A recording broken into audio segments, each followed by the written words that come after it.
Baguhan at kakatapak lang ng mag-asawang Jojo at Jai sa pagiging sundalo. Sabay silang nakapagtapos ng pag-aaral at agad-agad din namang nakapagsundalo dahil sa kakilala ng ama ni Jai. Sa kanilang pagpasok sa serbisyo, masasabak agad sila sa isang matinding laban. Nung una ay mga rebelde lamang ang kanilang inaalala. Pero kalaunan ay bigla nilang matutuklasan ang mga nakakatakot na nilalang. Dahil sa pagnanais na matakasan ng mga rebelde, napadpad sila sa baryo ng mga aswang. Pansamantala silang tumira doon habang naghihintay ng backup at tawag mula sa mga nakatataas. Sa kanilang pananatili, unti-unti nilang malalaman ang kakaibang ginagawa ng mga tao roon.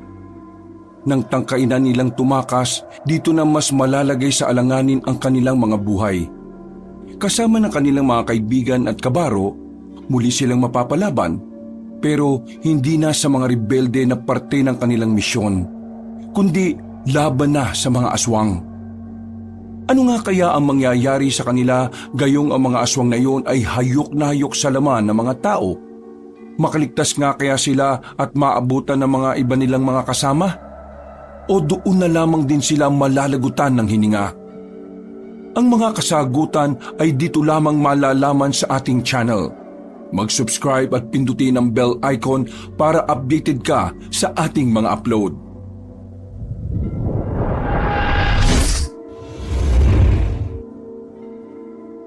Magkakaharap sa pagkainaan ng mag-asawang Jojo at Jai kasama ang ama ng babae na si Major Kalima. Ito ang unang pagkakataon na nagkasabay-sabay sila sa hapunan. Tahimik at talaga namang disente kung kumilos ang mag-asawa. Malayong malayo sa kung papaano ito gumalaw kapag hindi nila kaharap ang matanda. Umayos kayong dalawa kapag nasa operasyon na tayo. Ayaw kong dinadala sa trabaho ang mga personal ninyong problema.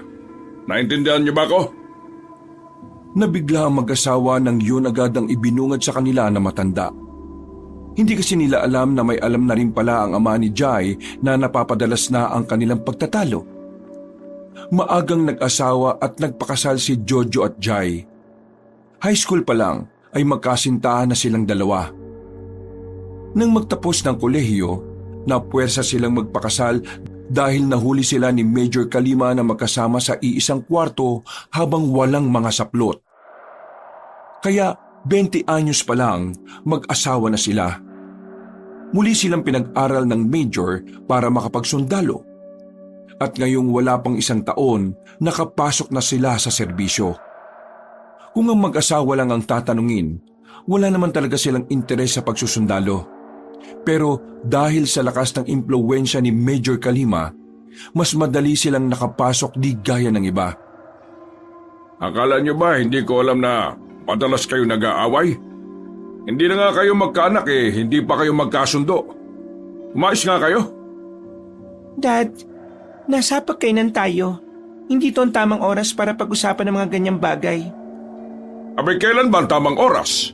Kapag nasa gera na tayo? Kailan mo pa balak pag-usapan? Kapag patay na ako? Hindi ko kayo pinag-aral para lang mag-away.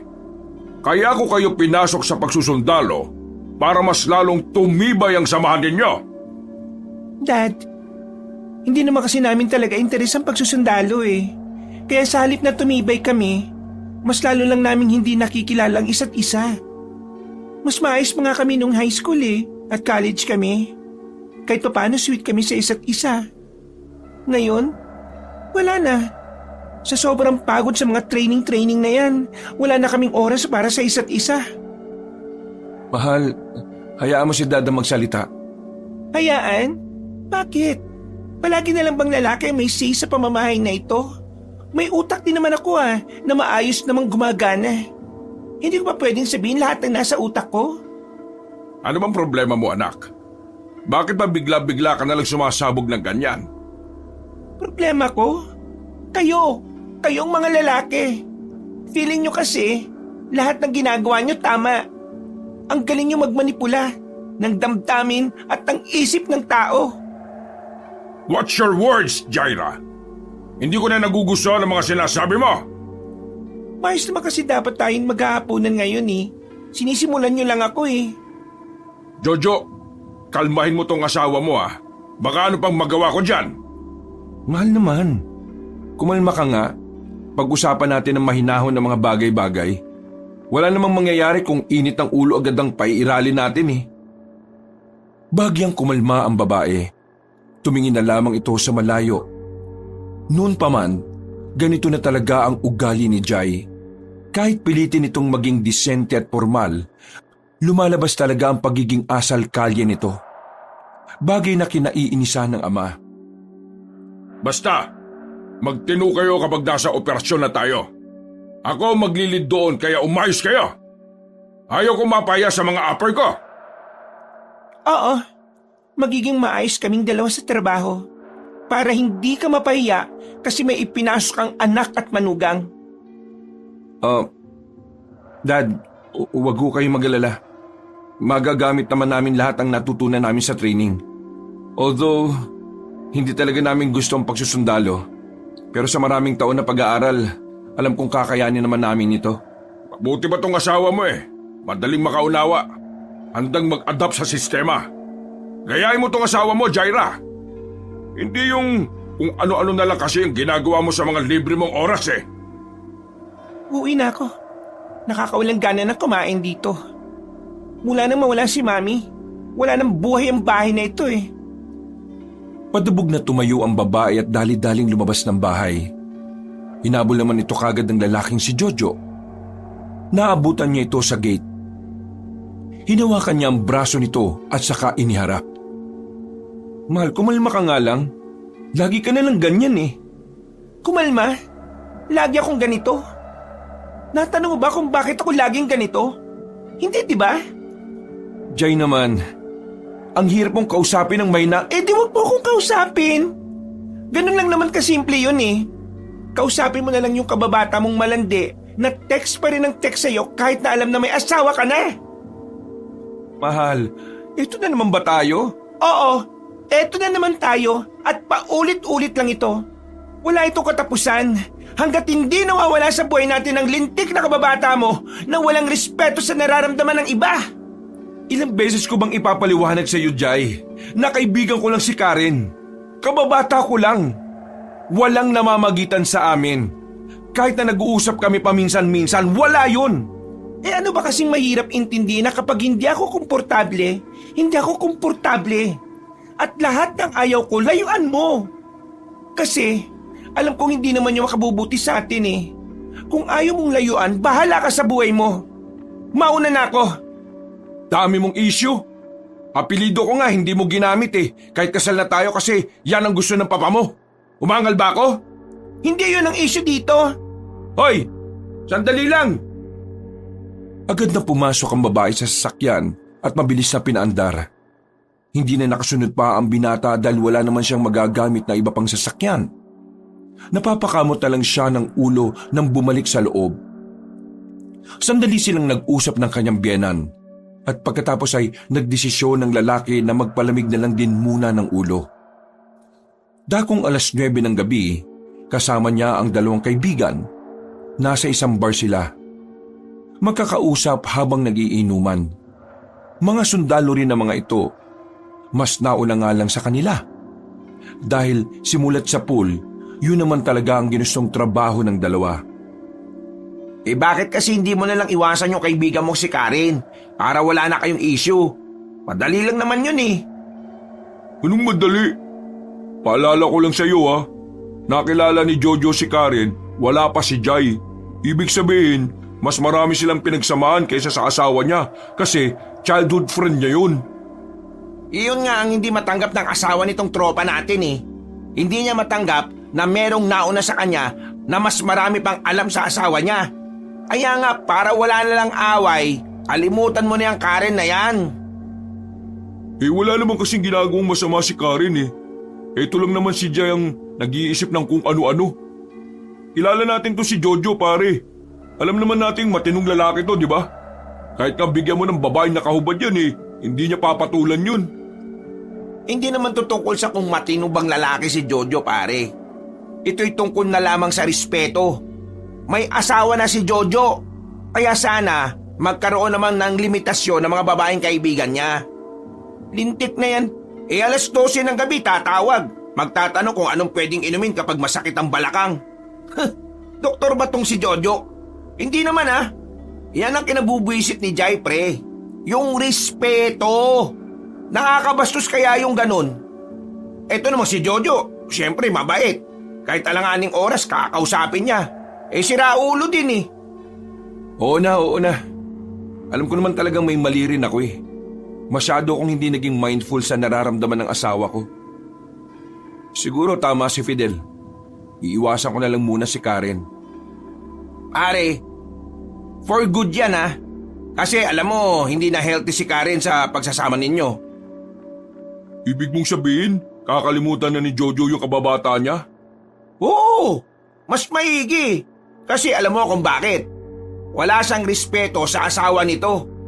Dapat lang naburay natin sa buhay natin ng mga taong binabastos ang mga asawa natin. Ganun naman ang tama, di ba? Hindi na lamang nagsalita ang lalaking si Arman. Napailing naman si Jojo. Hindi kasi inakala ni Jojo na hahantong sa ganong ideya ang kaibigan niya. Pero aminado rin naman siya na may punto si Fidel. Habang tumatagal, madalas na nilang napag-aawayan ni Jai si Karen na kung tutuusin, hindi naman talaga mag-aalburuto ang babae kung hindi ito nababastos. Pero mga pre, may iba tayo Sigurado na ba yung mga pangalang nakalista sa mga mapapasama sa Operation Bundok Morong? Hindi ko alam. Bakit ako tinatanong mo? Ikaw Jojo, biyenan mo si Major natin, di ba? Ano nasagap mo? Sigurado na yon. Kami ang last sa listahan ni Jai. Bakit mo ba tinatanong? Eto, atin-atin lang naman to Huwag niyo sana akong pagtatawanan. Nasabi lang din kasi sa akin to, ng dating nasa serbisyo rin. Kakilala ng tatay ko. Bakit? Ano ba yan? Mabulong-bulong ka pa. Alam niyo ba kung bakit hirap na hirap ang mga kabaro natin makalapit sa Bundok Morong? Malamang, nakapalibot ang mga rebelde doon. Mali ka dyan, pre. Ano? Ayon dun sa source ko, matagal na raw wala ang mga rebelde doon. Alam mo kung ano nandun? Mga aswang. Lasing ka na ba, pre? Anong pinagsasabi mo? Ang sabi pa, inangkin daw ng mga aswang ang Bundok Morong. Pinatay at kinain daw ang mga rebelde. Pero merong mga nakaligtas. Yung mga nakaligtas, yun yung hinahanap natin ngayon. Sinubukan daw nilang sabihin yung info na yon, pero wala namang naniniwala sa kanila. Pinalabas pa na epekto lang ng war shock. Kaya kung ano-anong pinagsasabi ng mga survivor. Pare, naniniwala ka ba sa aswang? Ikaw yata may sayad, pre. Dapat talaga hindi ko nalang kinwento Pare naman kasi, moderno na panahon ngayon. Wala nang ganyan. Wala namang masama kung maniniwala, di ba? Isipin nyo maraming batch na ng sundalong ipinadala sa Bundok Morong. Pero kahit minsan, wala silang magandang balita na inuwi. Kung hindi natalo, namatay naman. Hindi ba kayo nagtataka? Hindi ba kayo napapaisip? Kung mga rebelde lang ang kalaban doon, hindi tatagal ng ganitong operasyon na yan. O sige. Sabihin na nating totoo mga aswang, na merong aswang sa Bundok Morong. Wala namang binatbat yan sa mga baril natin At saka, ang dami natin. Dirat-ratin na lang natin yung mga yun. Alam mo, Fidel, tigilan mo na yung kakapanood ng horror. Napapraning ka na Naku, bahala nga kayo sa buhay nyo. Kung ayaw nyong maniwala. Basta ako nagkwento lang naman ako. Sinabi lang din naman sa akin yun ng kakilala ni Papa. Pero, di ba, mas maganda na yung may alam tayo. Kasi, paano kung totoo? Tapos mangmang tayo sa mga bagay na yun. Tigok tayo ng madalian. Natatawa at napapailing na lamang si Jojo. Hanggang sa papauwi na sila, yun pa rin ang bukang bibig ni Fidel sa kanila. Pag-uwi ni Jojo sa bahay nila, naisipan niyang tingnan sa internet ang mga sinasabi ni Fidel. Naganap na rin siya ng mga article na maaaring makapagsabi na may aswang nga talaga sa bundok Morong. Pero kung saan-saang site na siya napadpad, wala namang siyang nakita. Isa-isa na lamang niyang tiningnan ng mga larawan ng iba't ibang uri ng aswang. Hindi siya nakakaramdam ng takot. Mula pagkabata kasi, nahulma na ang utak niya na huwag paniwalaan ang mga bagay na wala ng ebidensya o katibayan na ito ay totoo. Aswang-aswang, sa comics lang to eh. Humiga na lamang siya sa tabi ng asawa at saka natulog. Mabilis na lumipas ang mga araw. Dumating na ang itinakdang araw para sa kanilang operasyon na gagawin. Tinipon na sa base ang mga bagong batch ng mga sundalo na sasagupa sa mga rebelde. Halo-halo ang mga sundalong naroroon. May mga matatagal na pero marami din ng mga baguhan pa lang. Kagaya na lamang na mag-asawang Jojo at Jai. Makinig kayong lahat. Tayo ang ikalawang hanay na sasalang sa misyong ito. Siguro naman alam nyo na ang mga nangyari sa mga nauna. Siguro naman alam nyo na rin kung gaano kadelikado at peligroso ang misyon na gagawin natin. Isa lang ang ibig sabihin nito. Masyadong magagaling ang mga rebeldeng makakaharap natin. Hindi sila basta-basta. Ilang taon na silang nagahari sa kagubatan. Ilang taon na rin nilang pinahihirapan ng gobyerno. Kaya naman, gusto kong tayo na ang huling hanay na pupunta roon. Tayo ang tatapos ng operasyon na ito. Ayoko nang tatanga-tanga ha? Kapag ako ang kasama ninyo. At itong tatandaan ninyo. Kahit anong mangyari, hindi natin iiwan ang kasamahan natin. Lalaban tayo hanggang kamatayan. Understand? Sabay-sabay na sumagot ang mga yon. Matapos ang mga paalala ni Major, sabay-sabay na rin silang sumakay sa malalaking truck. Mula sa kanilang base, babiyahe sila ng halos 2 oras. Malayo-layo kasi ang bundok ng Morong. Sa pinakaliblib na rin kasi ito ng kanilang probinsya. Habang nasa biyahe, hindi pa rin pinapansin si Jojo ng kanyang asawa. Kahit magkatabi, tila ba wala lang siya sa babae. Iniisip na lamang ni Jojo na baka dahil lang nasa trabaho sila, kaya kailangan nilang umarting parang hindi sila magkakilala. Wala pang 1 oras ang kanilang biyahe, napilitan na silang tumigil. Marami kasing mga nakabagsak na malalaking bato at malalaking puno sa daan. Sinubukan nilang iusog ang mga yon pero hindi nila kinaya. Kaya naman napilitan si Major Kalima na lakarin na lamang ang kanilang patutunguhan. Kahit alam nilang malayo-layo pa, walang nagtangkang umangal. Hi Jai, musta? Wag mo akong kausapin.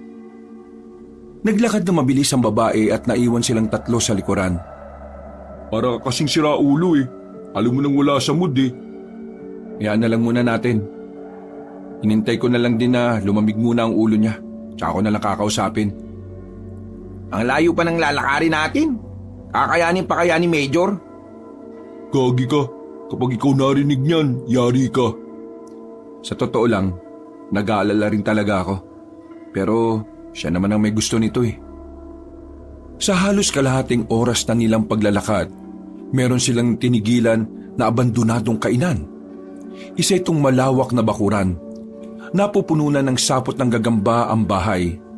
Ang mga upuan naman ay may magkahalong putik at alikabok na.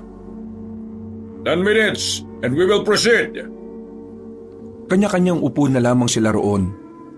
Hinanap agad ng mata ni Jojo ang kanyang asawa. Kasama rin yon ng iba pang babaeng sundalo na naroon. Yan mo tong lugar na to.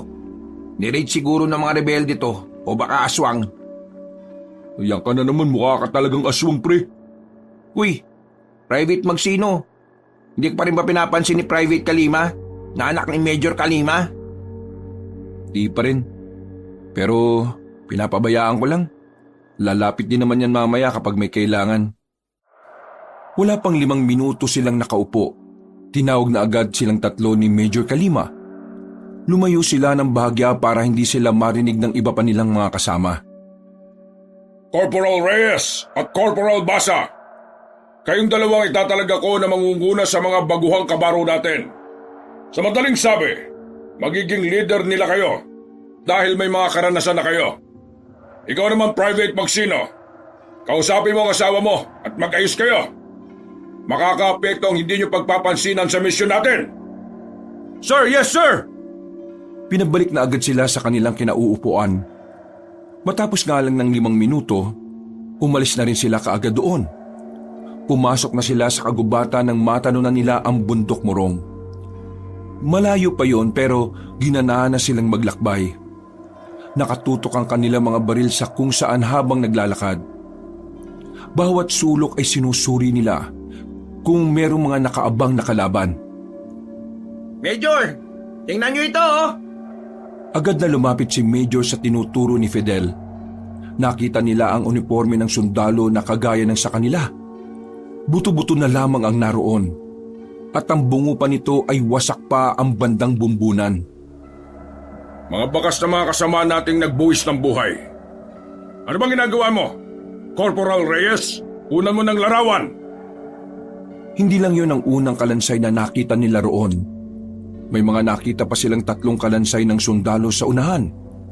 At nakapagtataka para sa kanila, wasak ang bandang tiyan sa uniforme. Men, ihanda nyo mga sarili ninyo. Mukhang anumang oras mapapalaban na tayo. Sa puntong ito, nakaramdam na ng kaba si Jojo. Kita rin niya sa mukha ng asawang si Jai na nababahala na rin ito. Nilapitan niya yon at tinabihan. Pasimple niyang hinawakan ng kamay ng babae. Hindi naman ito nagsungit.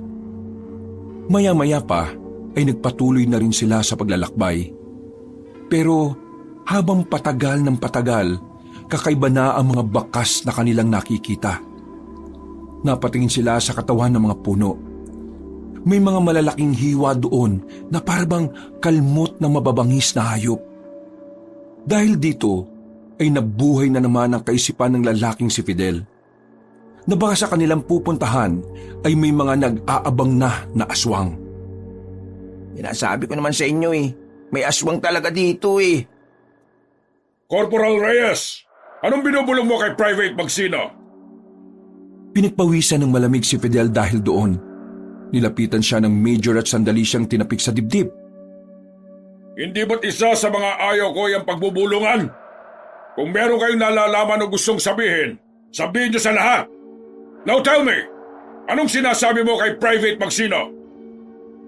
Sir, naisip ko lang naman kasi na yung mga malalaking kalmot na nakita natin, baka po kagagawan po ng aswang.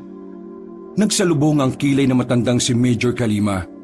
Lumapit ito kay Fidel na parabang naiirita ang muka. Anong sinabi mo? Aswang? Yes, sir. At kailan pa naging totoo ang aswang? Hindi ko alam, sir. Bigla ko lang naman pong naisip. Pasensya na, sir. Ayusin mo ang sarili mo, Corporal Reyes. Hindi tayo naglalaro dito para lang ipaalala ko sa'yo. Napayuko na lamang si Fidel sa sinabi ng kanilang Major. Nang maglakad na paalis sa matanda, agad namang lumapit si Jojo sa kaibigan. Tinapik niya ito sa balikat para sawayin. Anong ginawa mo? Malilintikan ka talaga Maayos ka nga. Kalimutan mo nga yung aswang-aswang na yan. Hindi na lamang nagsalita ang lalaking si Fidel at nagpatuloy na lamang sila sa kanilang paglalakbay. Inabot sila na maghapon sa kagubatan. Hindi na rin gumagana ang tracking device nila dahil nawalan na rin ito ng signal. Kaya naman, magiging mahirap para sa kanila ang mga sandaling yon. 1 oras na lamang ay tuluyan ng sasapit ang gabi. Madilim-dilim na rin sa paligid dahil sa mga nagtataas ang puno na umaharang sa natitirang liwanag. Muli silang nagpahinga. Mahaba-haba na rin kasi ang nilakbay nila. Mga pre, may yosi kayo dyan? Siraulo ka ba? Alam mo kasama natin si Major Magpapaalam lang sana ako na iihi ako pero magyoyosi ako. Kaya pingi na. Wala. Ipapahamak mo pa kami. Napakamot na lamang sa ulo ang lalaking si Arman. Habang nagpapahinga, muling hinanap ng tingin ni Jojo ang kanyang asawa. Nakalayo ito sa kanila. Tulala lang sa kung saan. Gusto niya sana itong lapitan pero kailangan niyang kumilos ng propesyonal. Hindi niya maaring ipakita na mag-asawa sila kahit na halos alam naman na ng lahat. Maya-maya pa, ang kanilang tahimik na pagpapahinga ay nabalutan ng pangamba. Narinig nila ang mga yabag sa kung saan-saan. Hanggang sa Mga kalaban! agad silang nagtago sa mga puno. Ang iba ay mabilis na dumapa nang makarinig sila ng malalakas na putok. Pagtingin nila sa iba nilang mga kasama, nakita nilang nakahandusay na ang mga yun. Nagkaroon ng mga palitan ng putok. Kita nila ang grupo ng mga taong parang hindi natatakot mamatay. Lumulusob ang mga yon na hindi iniintindi ang mga balang paparating. Walang titigil! Hindi sila pwede makalapit sa atin! Halos ubusin na ni Jojo ang kanyang bala. Nang mapalingon naman siya sa kanyang asawa, nakita niyang nakadapa lang ang babae. Hindi nagpapaputok. Tila natutuliro sa mga naririnig. Alam ng lalaki na maaring naninibago at masyado itong nabibigla sa mga nangyayari. Kaya naman mabilis siyang gumapang patungo roon. Mahal, naririnig mo ba ako? Ako to, ang asawa mo. Makinig ka sa akin. Kalma ka lang ha. Focus. Nandito ako. Hindi kita iiwan, okay? Mahal, tumingin ka sa akin. Focus. Gising! Tumangot-tango lang si Jai at saka huminga ng malalim. Nang mahimasmasan na ito, ay nagpaputok na rin ito ng sunod-sunod. Nagulat ang lalaking si Jojo nang makitang asentado ang kanyang asawa. Ganun pa man, ay sinabayan na lamang niya ito. Dahil sa higit na mas trained sila sa pakikipaglaban kumpara sa mga rebelding sugod lang ng sugod, madali nilang napatay ang mga yon. Sa pagkakatansya nila, nasa 15 katao ang mga yon. Nang masiguro nilang wala ng buhay ang mga rebelde, nilapitan nila yon at nakumpirma ang pagkakilanlan base sa mga marka nito sa katawan. Ito ang mga kalaban natin. Ibig sabihin lang nito, hindi lang sila sa bundok murong naglalagi. Rumoronda-ronda na rin ang mga ito sa paligid. Sige, kunin niyo ang mga katawan ng mga kasamahan nating namatay. Hahanapan natin sila ng maayos na lupa na paglilibingan.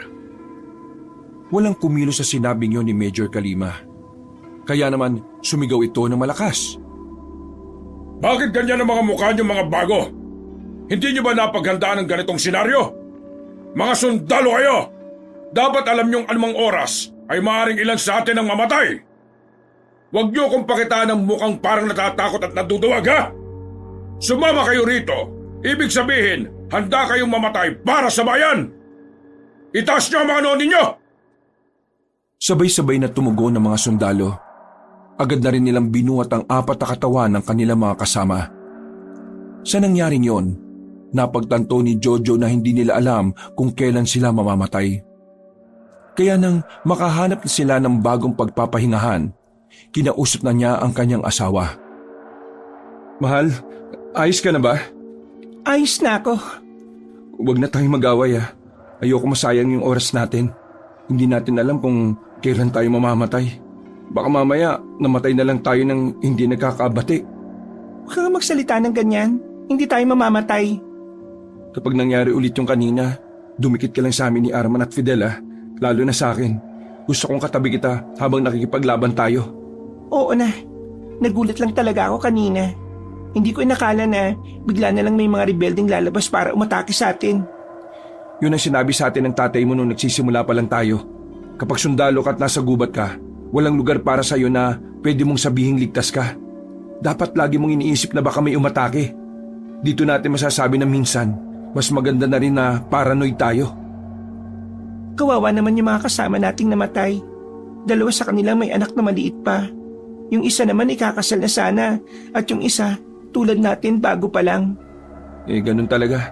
Ito trabaho natin eh. Nakatingin lang ang 2 sa iba nilang mga kasamahan na abala sa pag-uukay ng paglilibingan ng 4 na bangkay. Ang mas nakakaawa pa, hindi na sila makikita pa ng mga kamag-anak nila kahit bangkay lang. Oo. Hindi naman kasi tayo pwedeng bumalik para ihatid ang katawan nila. Mas lalo namang hindi natin sila pwedeng iwan na lang dito. Sabi nga ni Major Kalima, pagbibigay galang ang paglilibing sa kanila ng maayos. Isang malalim na buntong hininga na lamang ang kanilang ginawa. Mga ilang sandali pa, sumapit na rin ang kinagabihan. Doon na rin sila magpapalipas ng gabi. Matapos kumain, kanya-kanya na rin silang latag ng malalapat na dahon ng saging. Kahit na pagod ang kanilang katawan, hindi magawang dalawin ng antok si Jojo. Masyadong okupado ang utak niya ng pag-aalala. Hindi lang para sa mga kasama niya kundi lalong-lalo na rin sa kanyang asawa. Sa kanya lamang napagtanto na sadyang napakahirap nga talagang lumaban, lalo na kung meron kang mahal na pinoprotektahan. Ngayon niya mas naintindihan na kaya pala dapat hindi nagsasama ang mga magkakamag-anak o mag-asawa sa trabaho. Yun ay para maiwasan na maging emosyonal. Si Major Kalima lamang naman kasi ang nagpumilit sa ganoong klase ng setup. Nang tingnan ni Jojo ang kanyang asawa, nakita niyang nakaidlip na rin yon. Napangiti na lang siya. Kahit kailan, hindi siya nagsasawang tingnan ang magandang mukha ni Jai. Makalipas ang halos 3 oras, wala nang ibang maririnig sa paligid, kundi ang mga kuliglig. Pati na rin ang paghampas ng mga dahon dahil sa medyo malakas na hangin. Ang natitirang gising na lamang noong mga sandaling yon ay si Jojo. Yung mga kabaro nilang naka-assign para magbantay, nakatulog na rin. Kaya naman si Jojo na lamang ang nagkusang magbantay dahil alam niya delikado ang buhay nila kapag lahat sila ay tulog. Kakabantay ng lalaki, hindi na rin niya naiwasang makatulog. Dinalaw siya ng antok bandang 2:00. Nagising sila bandang 5:00 na ng umaga. Wala naman silang napansin na umatake sa kanilang kalaban. Pero nang makita nila ang libingan ng kanilang mga kasamahan, nagimbal sila nang mapagtanto kung ano ang nangyari sa mga yon. Nakita nilang hinukay ang libingan ng 4 nilang kasama at ang mas masakla pa, nakabuka ang tiyan ng mga ito at wala ng laman loob. Anong nangyari sa mga pinabantay ko kagabi? Bakit nangyari to nang walang nakakita sa inyo? Napayuko na lamang ang mga naka-assign na gawin yon. Hindi sila makatingin sa mata. Agad na lumapit sa kanila si Major Kalima at isa-isa silang dinibdiban. Mga inutil! Kung gising sana kayo, hindi sana mangyayari ito sa mga kasama natin! Tingnan nyo! Nakalibing na sila, pero binaboy pa rin sila! Paano nyo masisikmura ang sinapit nila? Sir, kasalanan ko rin po. Gising pa po ako kagabi habang natutulog sila. Kaso, hindi ko rin kinaya, sir. Nagbantay ka kahit na hindi kita sinabihan? Sir, yes sir. Nakita ko kasi na nakatulog na sila kaya nagkusa na ako. Kaso, hindi ko namalayan yung antok ko sa sobrang pagod, sir. Sir, patawad, sir. Eh bakit hindi mo ginising mga taong dapat na magbabantay? Sir, mas mataas po ang rango nila sa akin. Tingin ko po, wala ako sa posisyon para utusan sila. Ano man ang rango ng kasamaan mo, kapag naging irresponsable sila, pwede kang umalma. Ang paggawa ng tama ay wala sa ranggo. Pero hindi naman kita pwedeng masisi dahil alam kong nagmamagandang loob ka lang naman. May mali ka pa rin doon pero itong mga lintik na ito, mga walang kwenta! Mga naturingan na kayong veterano, ilang beses na kayong sumabak sa ganitong labanan. Tapos, ganitong ginawa ninyo! Muli niyang tinapunan ng tingin ng kaawa-awang bangkay ng mga kasama nila na butas sa mga tiyan. Grabe naman ang ginawa ng mga yan. Lintik talaga mga rebelde yan. Hindi na mga rebelde ang gumawa niyan. Uy, anong pinagsasasabi mo na naman? Napukaw agad ang atensyon ni Major Kalima dahil sa sinabi ni Fidel. Lalong nadagdagan ng bad trip ng matanda. Sinasabi mo na naman ba na kagagawa nito ng aswang? Yes, sir! Ikaw ba ay sumama sa operasyon na ito para maniwalang may aswang? No, sir! Pero sa mga nangyayari, mukhang kailangan na po nating hindi baliwalayin ang posibilidad, sir. Malabong mga rebelde po kasi ang gumawa nito, sir. Kasi kung mga rebelde, wala na silang dapat pakialaman sa mga patay.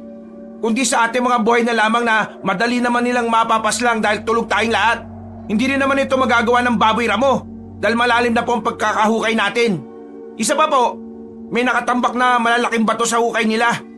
Kaya, aswang lang ang maaaring gumawa nito, sir. Dahil parang kagaya rin natin sila ng mga tao. Kapag ba sinabi ko sa yung may nakita kong taong lumilipad, maniniwala ka?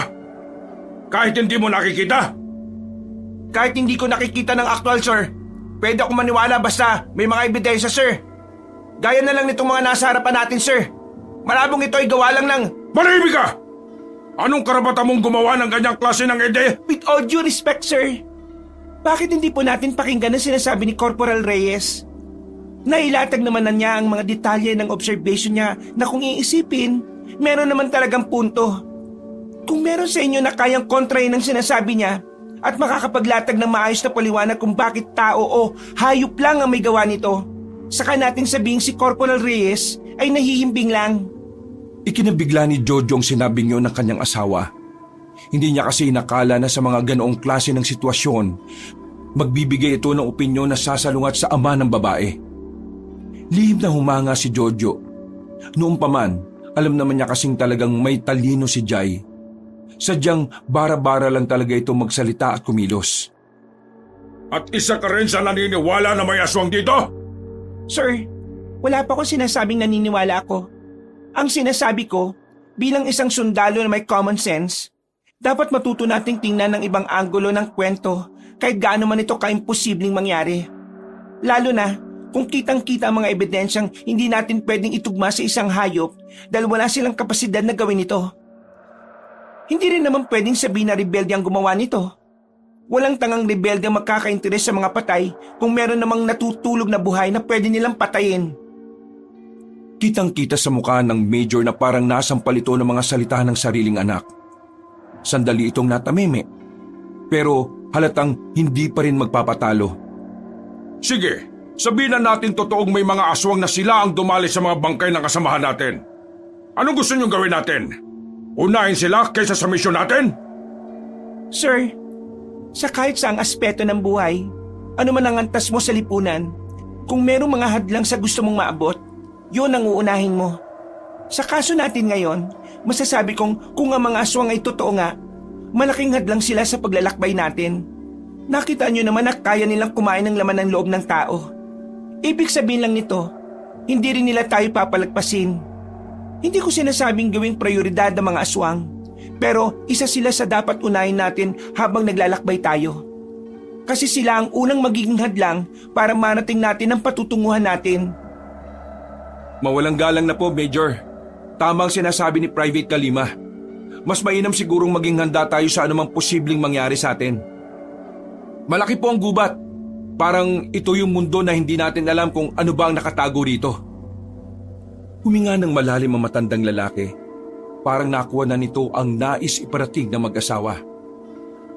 Okay, I understand. From now on, isasama na natin sa iintindihin natin ang mga lintik na aswang na yan. Pero ito lang ang sasabihin ko sa inyo. Hindi ko kayo mapapatawad kapag napatay kayo ng sinasabi niyong aswang. Sige na, ibalik sa libingan ng mga kasama nating yan. Naging maayos naman kahit papaano ang usapan na yon. Pero hindi pa rin nawawala sa kalooban nila ang kilabot dahil sa sinapit ng katawan ng mga kasamahan nila. Habang naglalakad, napansin ni Jojo na tila tahimik ang lalaking si Fidel. Nilapitan nito at inakbayan. Ayos ka lang ba? Mukhang lutang ka. Focus, buddy. Mukhang nakakatotoo na yung sinasabi ng kakilala ni Papa. Hindi lang sa bundok murong may aswang. Nakababa na rin sila. Kumalma ka lang. Para kang hindi sundalo eh. Ilang beses ka na sumasabak sa gera tapos sa aswang lang matatakot ka? Pre, hindi sila kagaya ng mga nakakalaban natin. Kahit wala silang baril, kayang-kaya nila tayong patayin lahat. Maniwala ka. Oo na. Basta ngayon gusto ko mag-focus ka ha. Ikaw maglilid sa aming mga baguhan, di ba? Tumungo na lamang ang lalaking si Fidel. Nung umagang yon, tahimik nilang tinahak ang daan. Hindi nila alam kung malapit na sila. Basta ang palatandaan lang nila sa bundok ng Murong, yun ang pinakamataas na bundok na makikita nila. Makalipas pa ang ilang oras, natanaw na nila ang mataas na bundok. Malapit na ito sa kanila. Kaya naman mas lalo na silang ginanahan na makarating doon. Pero sa kabilang banda, kabado rin sila sa maaaring mangyari. Alam nila na ang mga susunod na sandali ay hindi magiging madali. Be ready, men. Kaunting lakad na lang. Talasan niyo ang mga mata ninyo. Nasisiguro kong sa paanan ng bundok na yan, meron tayong makakalaban. Nakatutok na ang mga baril nila sa kung saan-saan. Nakaporma na rin sila at marahang naglakad. Oh, wala na mga swang ah. Umaga ngayon, tanga ka ba? Malamang hindi sila magpapakita ng umaga kasi mas madali silang mapapatay kapag maliwanag. Ah, night shift pala sila. Kung hindi ka naniniwala sa aswang, wala namang problema eh. Pero kapag namatay ka dahil sa kanila, kasalanan mo na yon. Ito naman si Joy, masyadong seryoso. Nasa isang malagang misyon tayo. Mas may karanasan ka na kaysa sa akin. Pero parang baguan ka pa rin umasta. O ano, napagsabihan ka tuloy. Kamot ulo na lamang si Arman sa mga sandaling yon. Sa kanilang pagpapatuloy, tumigil na rin sila sa gilid. Nakita kasi nila ang mga rebelde na nakaharang sa daraanan nila. Naroon ang kuta ng mga rebelde na talaga namang maraming tent ang nakatirik doon. Sumenyas ang kanilang major. Inihanda nila ang kanilang sarili.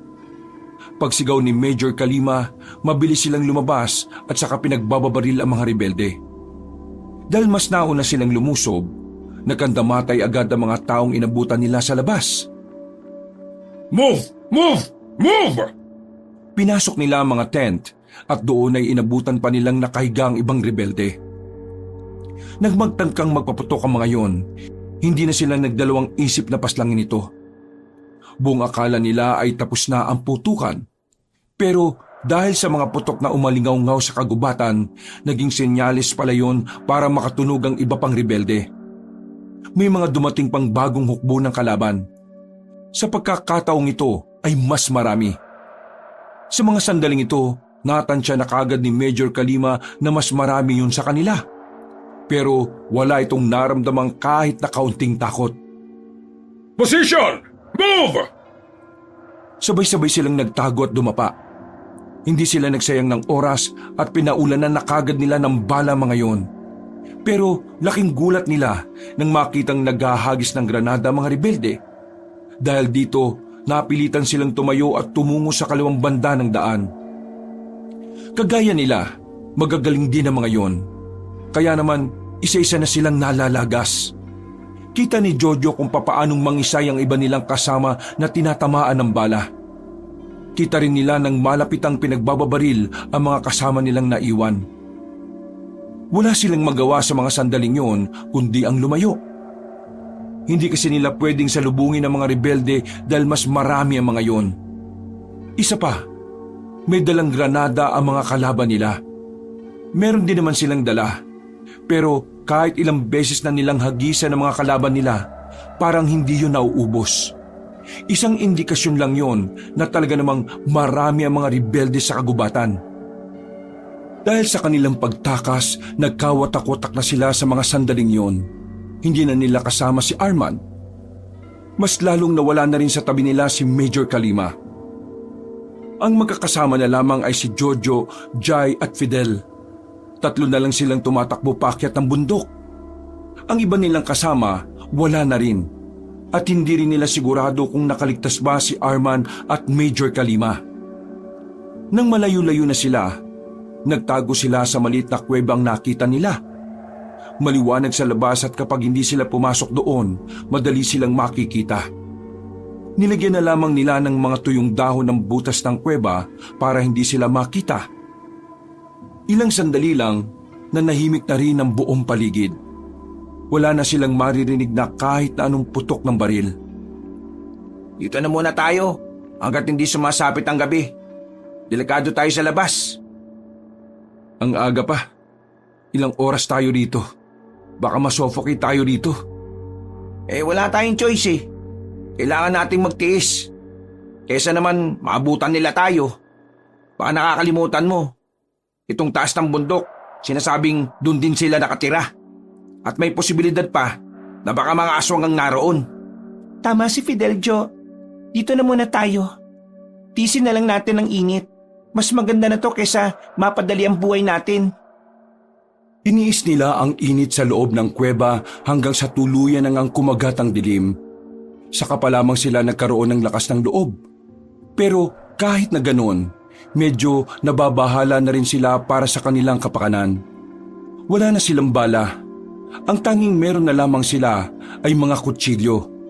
Bagay na hindi naman nila alam kung tatalabas sa mga aswang. Jojo, Jai, kung sakali mang malagay ang buhay natin sa alanganin, mauna na kayo ah. Haharangin ko mga lintik na aswang na yan o yung mga rebelde para makaalis kayo. Sira ulo ka ba? Anong pinagsasabi mo? Mas mataas ang ranggo ko sa iyo. Kumalang ka nga. Galangin, sipain ko mukha mo dyan eh. Anong sinasabi mo? Tingin mo papayag kami na mamatay ka? Sabay-sabay tayong aalis dito. Pre, huwag ka na matigas ang ulo. Kapag ako namatay, ayos lang. Walang iiyak para sa akin. Matagal na akong kinalimutan ng mama ko. Si Papa naman, nasa langit na, di ba? Oh, kaya ayos lang sa akin. Kapag isa sa inyo namatay, mas masakit. At saka, wala pa nga kayong matinong honeymoon eh. Mag-honeymoon muna kayo bago mamatay. Tagal nyo ng kasal eh. He, manahimik ka nga, Fidel. Anong tingin mo sa amin, manhid? Walang mararamdaman kapag ikaw namatay.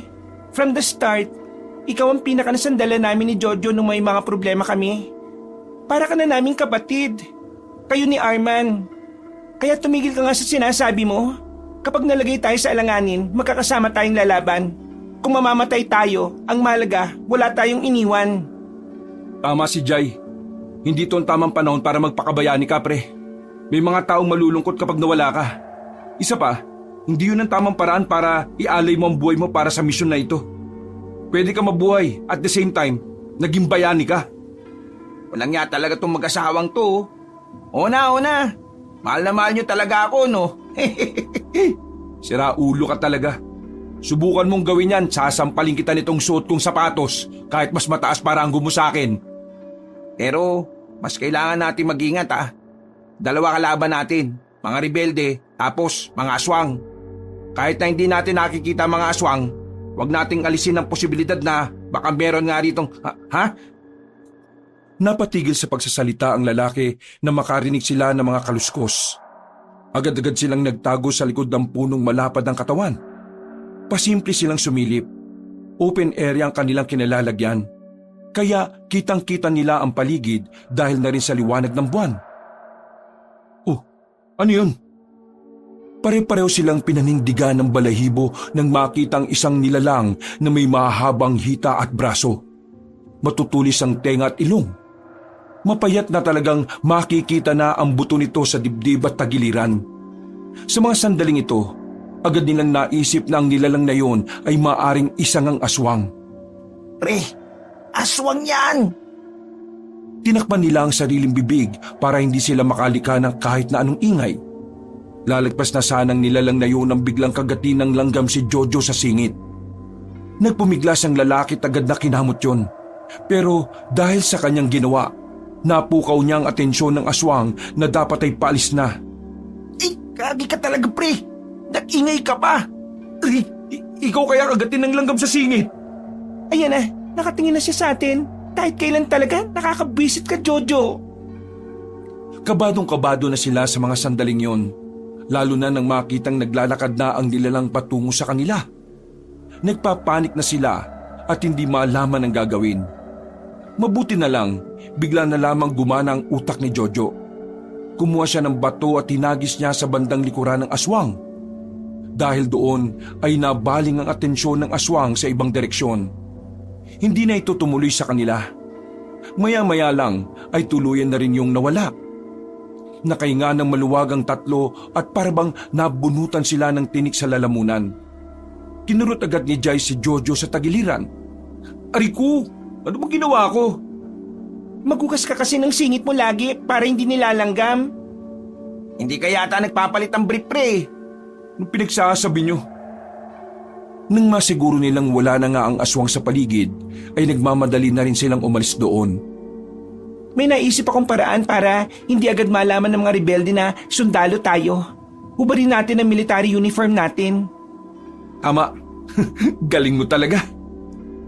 Inalis nila ang kanilang mga uniform. Nakaputing t-shirt na lamang sila. Si Jai ay nakashort na pang ibaba. Ganon din naman ang dalawang lalaki.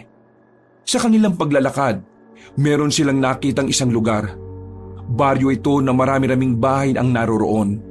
Pero dahil nasa liblib na lugar, walang supply ng kuryente. Tanging malalaking lampara at gasera ang nagsisilbing ilaw. Pati na rin ang mga sulo na nakalagay sa harapan ng bawat bahay. Sigurado ba tayong pupunta tayo dyan? Baka mamaya, lugar ito ng mga rebelde.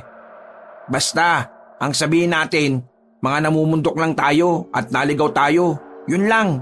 Hindi nila tayo basta-basta gagalawin. Basta hindi nila malaman na sundalo tayo. Kailangan natin pumasok sa baryong yan. Mas ligtas tayo kaysa sa gubat. Maliwanag, may mga tao dito. Sa gubat wala, madilim pa.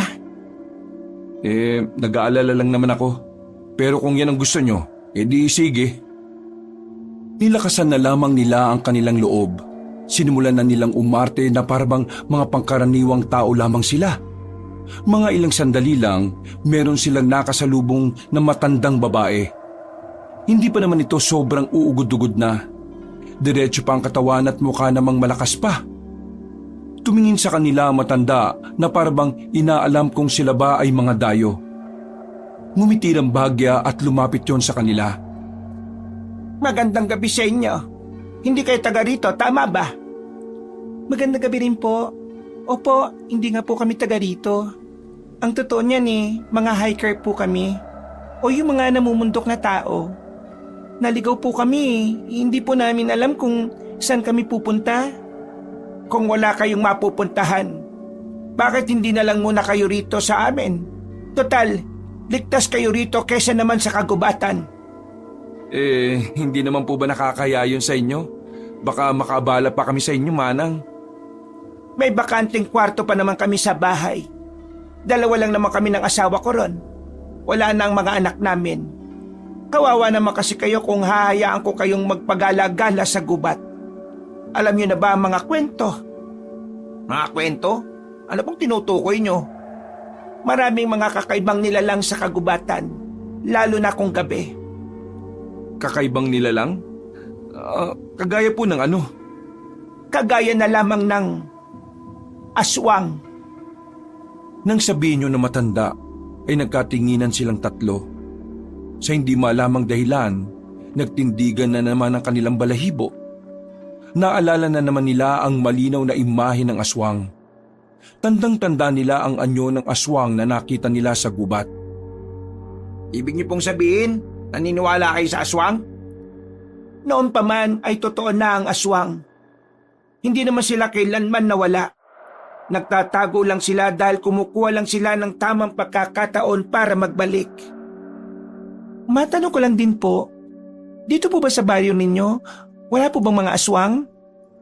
Lahat ng tao dito ay nakahanda sa anumang pagkakataon na dumating ang mga nilalang na yon. Kung makikita nyo ang bawat bahay, may nakasabit na tela. Sa loob ng tela ay may itim na bato na kasing laki ng kalamansi. Ang mga bato na yon ay pangontra sa mga aswang. Kaya wala kayong dapat na ipag-alala. Ligtas kayo sa baryong ito. Naging panatag ang kanilang kalooban sa sinabi na matanda. Sumilay ang ngiti sa kanilang labi. Ay, siya nga pala. Ang pangalan ko ay Mariana. Pero kilala ko sa tawag na Aling Maria. Ako naman po si Jojo. Itong babae ay si Jai. Asawa ko po. Kumpare at kaibigan naman po naman namin tong si Fidel. Kinagagala ko kayong makilala. Ang mabuti pa ay sumunod na kayo sa akin. Nang sa ganun madala ko na kayo sa bahay. Maraming salamat po. Habang nakasunod sila sa matanda, halos lahat ng taong nadaraanan nila ay nakatingin sa kanila. Wala naman silang nararamdaman na kakaiba o kaba sa mga tingin na yon. Sa katunayan, ang isa sa mga naroon ay nakangiti lamang sa kanila. Kumakaway pa nga ang mga ito kay Aling Maria. Narito na tayo. Pagpasensyaan nyo na ang bakuran namin. Hindi pa kasi ako nakakapaglinis buong maghapon. Pero sa loob naman maayos naman. Bahay na bato ang tirahan na matanda. Yun ang naiibang bahay sa lahat. Karamihan kasi sa mga nadadaanan nila ay puro yari lang sa kahoy. Pagpasok nila sa loob, naabutan nila ang matandang lalaki.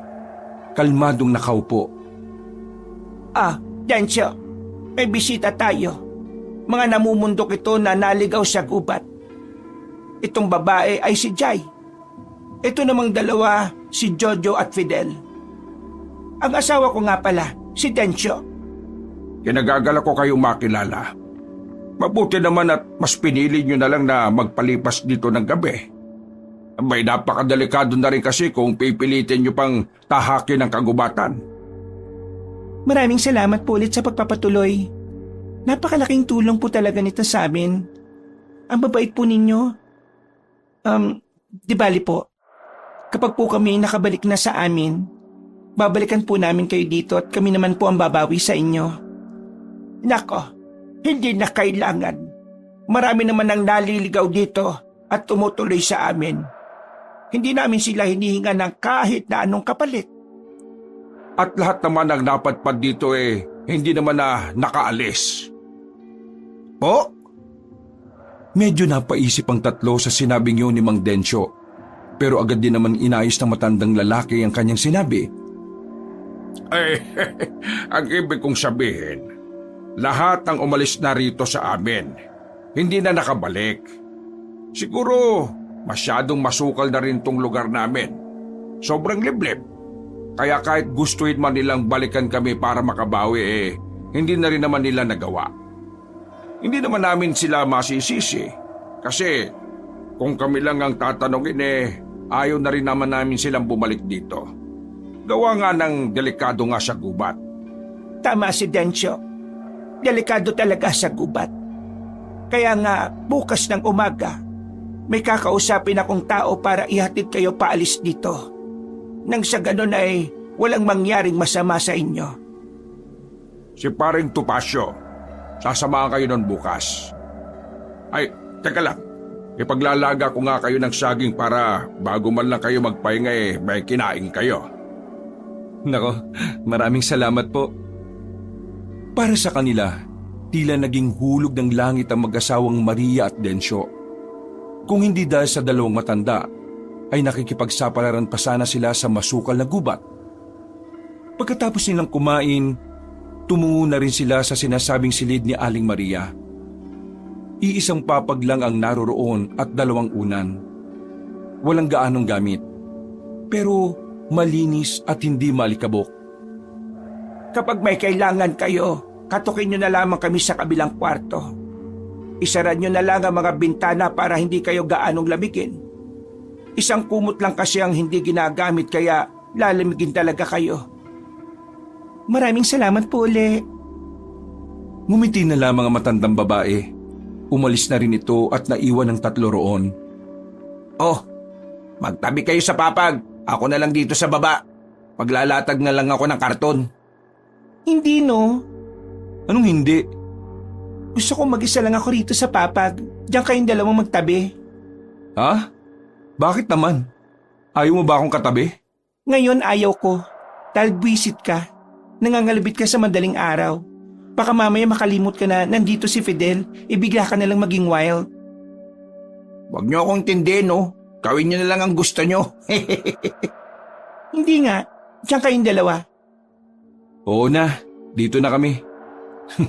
Tingin mo talaga sa akin, manyak no? Mukha ka lang mabait pero oo. Manyakis ka rin talaga. Wala nang nagawa pa si Jojo. Sinunod na lamang nila ang gusto ng babae. Habang nakaiga na sila, hindi nila maiwasang hindi isipin ang mga nangyari. Lalong-lalo na ang pagkapadpad nila sa baryong kinalalagyan nila. Pakiramdam kasi nila, masyadong mabilis at madali ang lahat. Nababahala rin sila dahil walang nabanggit si Aling Maria tungkol sa mga rebelding tinakasan nila. Ganun pa man, sinubukan na lamang nilang pagkatiwalaan ang dalawang matanda. Kahit na malalim na ang gabi, hindi man lang dinalaw ng antok ang tatlo.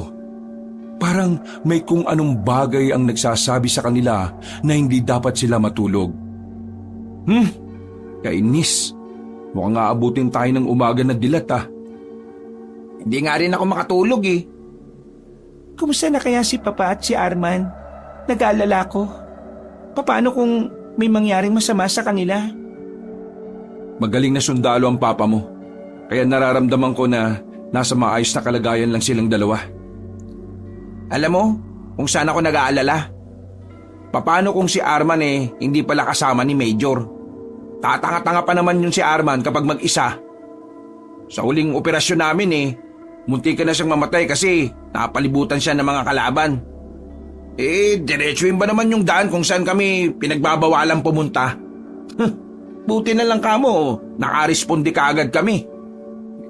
Pagdasal na lang natin na sana nasa maayos lang na kalagayan si Arman, pati na si Major. Dakong 3:00 na ng madaling araw, nakatingin lang sila sa kisame. Mga gising na rin sila pero wala nang nagsasalita. Habang nagpapaantok, nakarinig sila ng mga usapan sa labas. Iba ang lingwahe na naririnig nila. Hindi nila maintindihan. Boses ng mga lalaki at may mangilan-ngilang babae rin. Parang mga nagtatalo-talo. Kausap ng mga yon ang mag-asawang Maria at Densyo. Ano kaya pinag-uusapan nila? Bakit parang nagtataasan sila ng boses? Si Mang Densyo at Aling Maria yung naririnig natin, di ba? Tingin ko may pinagtatalunan sila. Kaso, hindi naman natin maintindihan. Parang ngayon ko lang narinig yung ganong klase ng lingwahe. O pre, saan ka pupunta? Ha? Sisilip ako. Baliw ka ba? Alam ng 2 tulog na tayo rito eh. Hayaan mo siya. Naku, bahala ka nga. Bumalik ka agad ah. Pasimpleng tumayo ang lalaking si Jojo. Marahan niyang binuksan ang pinto. Pagsilip niya sa labas, nakita niya ang ilang taong kaharap ng 2 matanda. Kahit wala siyang maintindihan sa usapan, nakikita niyang parang nagagalit ang lalaking kausap ni Mang Densyo. Nagtatalunan ng mga ito. Nung oras na Nakasilip si Jojo sa bintana. Agad siyang napatago nang makita niyang lumingon sa kanya ang mga nasa labas. Sa pagkataranta, yumuko siya at gumapang pabalik ng kanilang silid. Bilis, pikit, kunwari tulog tayo. Ha? Ano bang ginawa mo? Basta, magkunwaring tulog kayo. Sinunod na lamang ng 2 ang kanyang sinabi. Habang nakapikit, naramdaman nilang bumukas ang pinto. Hindi nila alam kung sino ang sumilip. Basta pakiramdam nila ay isa sa mga aswang. Nakahinga lamang sila ng maluwag nang magsarado na ulit ang pinto. Hindi nila alam noon kung bakit kinailangan nilang magkunwaring tulog. Basta parang naramdaman na lamang kasi nilang parang may mali. Kinaumagahan, bumangon agad sila ng higaan. Kahit 1 minuto, hindi sila nakatulog. Saktong paglabas nila ng silid, nakita nila sa bakuran ng mag-asawa. May nakahanda ng tinapay at kape sa mahabang lamesa. Pabuti naman at gising na kayo. Sige na, mag-almusal na kayo. Maraming salamat po. Nakangiti silang umupo sa harapan ng mag-asawa. Kumuha naman agad sila ng tinapay at nilagyan ng palaman na peanut butter. Bakit ganyan ang mga mata niyo? Hindi ba kayo nakatulog? Nakatulog naman po kami. Siguro dahil lang po sa alikabok. Ay, pasensya na. Hindi ko yata nalinis ang ilalim ng papag. Ayos lang naman po pero nagising po kami ng madaling araw. Nakarinig po kasi kami ng mga boses na parang nagtatalo. Narinig niyo rin po ba yon? Nagtinginan muna ang mag-asawang Maria at Densyo. Si Aling Maria naman ang nagsalita. Mga boses na parang nagtatalo. Wala naman kaming narinig. Dapat pala'y ginising niyo kami. Baka may mga nag-aaway lamang sa labas. Baka po guni-guni lang siguro namin. Dala po siguro na matinding pagod. Opo, dahil na rin siguro sa stress at pagod. Kaya kung ano-ano na lang ang naririnig namin. Kung ano man ang marinig nyo, hayaan nyo lang. Kasi ganito talaga rito. Siya nga pala, nakausap na namin ang kumpare naming si Topacio. Ang sabi niya, hindi raw magandang dumaan sa kagubatan ngayon. Po? Bakit po? Ano pong problema? Munti ka na silang mabiktima ng mga aswang kagabi. Buti na lang nakaligtas sila. Kaya pinayo niya na ipagpaliban na lang muna ang pag-alis ninyo. Alam niyo kasi, ang mga aswang ay kayang umatake sa umaga. Ibig sabihin, hindi sila nasusunog sa sikat ng araw? Hindi totoo yan. Walang aswang na nasusunog sa sikat ng araw. Kasi kapag nakaanyong tao sila, parang tao talaga sila. Hindi sila matatabla ng init. Mapapaso lang sila kapag sila ay nakaanyong aswang. Kaya naman, mas mabuti pang dumito na muna kayo. Makokonsensya kami kung hahayaan namin kayong umalis tapos may masama palang mangyayari sa inyo. Wala na po bang ibang daan? Kailangan na po kasi talaga namin makauwi eh. Napapalibutan kasi ng gubat ang baryong ito. Dito naman sa kaliwang banda, pananan ng bundok ng burong yan. Hindi naman kayo pwedeng dumaan doon kasi kahit kami, hindi rin nagagawi roon. Ang sabi kasi sa amin ng mga nakapunta roon, doon daw talaga galing ang mga aswang na pagala-gala sa gubat. Mukhang magtatagal pa yata kami ng ilang araw dito kung ganon. Kaya nga ang sabi sa amin ni Paring Topacio, wag na muna kayong umalis. Paupain muna ang mga nangyayari. Kasi hanggat gutom ang mga aswang, hindi sila mawawala sa gubat. Kapag nakakain na ang mga yan, magpapahinga sa pagronda ang mga yan. Kaya kalma lang sana. Hindi na rin nagpumilit pa ang tatlo. Naisip na lang nila na mas mainam na ngang naroroon sila. Kesa naman palakad-lakad sila sa kagubatan na kung saan maaari pa nilang makaharap ang mga rebelde at aswang. Tingin mo, ayos lang talaga na nandito ba tayo? Sa totoo lang hindi na rin ako komportable. Kasi kahit sabihin mong magandang ipinapakita nila sa atin, hindi naman natin kilala mga yan Hinaan yung mga boses ninyo. Baka mamaya marinig pa kayo. Pwede ba? Maging thankful na lang tayo. Buti nga Mahal, paano ka magiging thankful sa isang tao na hindi mo namang kilala? Sige nga, bigyan ka ng pera ng isang taong bigla na lang lumapit sa'yo. Magiging thankful ka ba kagad? Siyempre magtataka ka muna. Nanahimik ang babaeng si Jai. Tila napagtanto rin ito na may punto rin naman ang kanyang asawa. Pero sa mga sandaling yon, wala na rin naman silang ibang choice kundi ang manatili roon. Bagot na bagot ang tatlo habang nakatambay lang sa bakuran ng mag-asawa. Sa halos 2 oras na nilang nakatunganga roon, napapansin nila ang mga taong kanina pa tingin ng tingin sa kanila. Hindi naman nila alam kung anong kailangan ng mga yon. Kapag susubukan naman nilang lapitan, bigla-bigla na lamang lalayo. O kaya naman ay magmamadaling umalis. Habang tumatagal, unti-unti nang hindi nagiging komportable ang tatlo. Kung hindi nga lang nila iniisip ang mga aswang, baka matagal na silang nakaalis doon. Lumipas ang maghapon. Hindi na nga kinaya ng 2 lalaki ang pagmumukmok doon.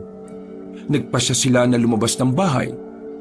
Napansin kasi nilang walang panggatong sa salangan.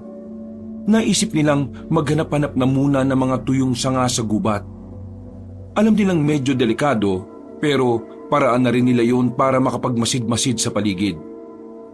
Sigurado ka bang iniwan mo mag-isa ang misis mo doon? Ayos lang siya doon. Dapat ang iniisip mo ay kung ayos lang ba tayo kasi tayo ang lalabas ng baryo. Pre, napapansin ko lang mula pa kanina. Bakit kaya yung mga tao nagbubulungan kapag tumitingin sa atin?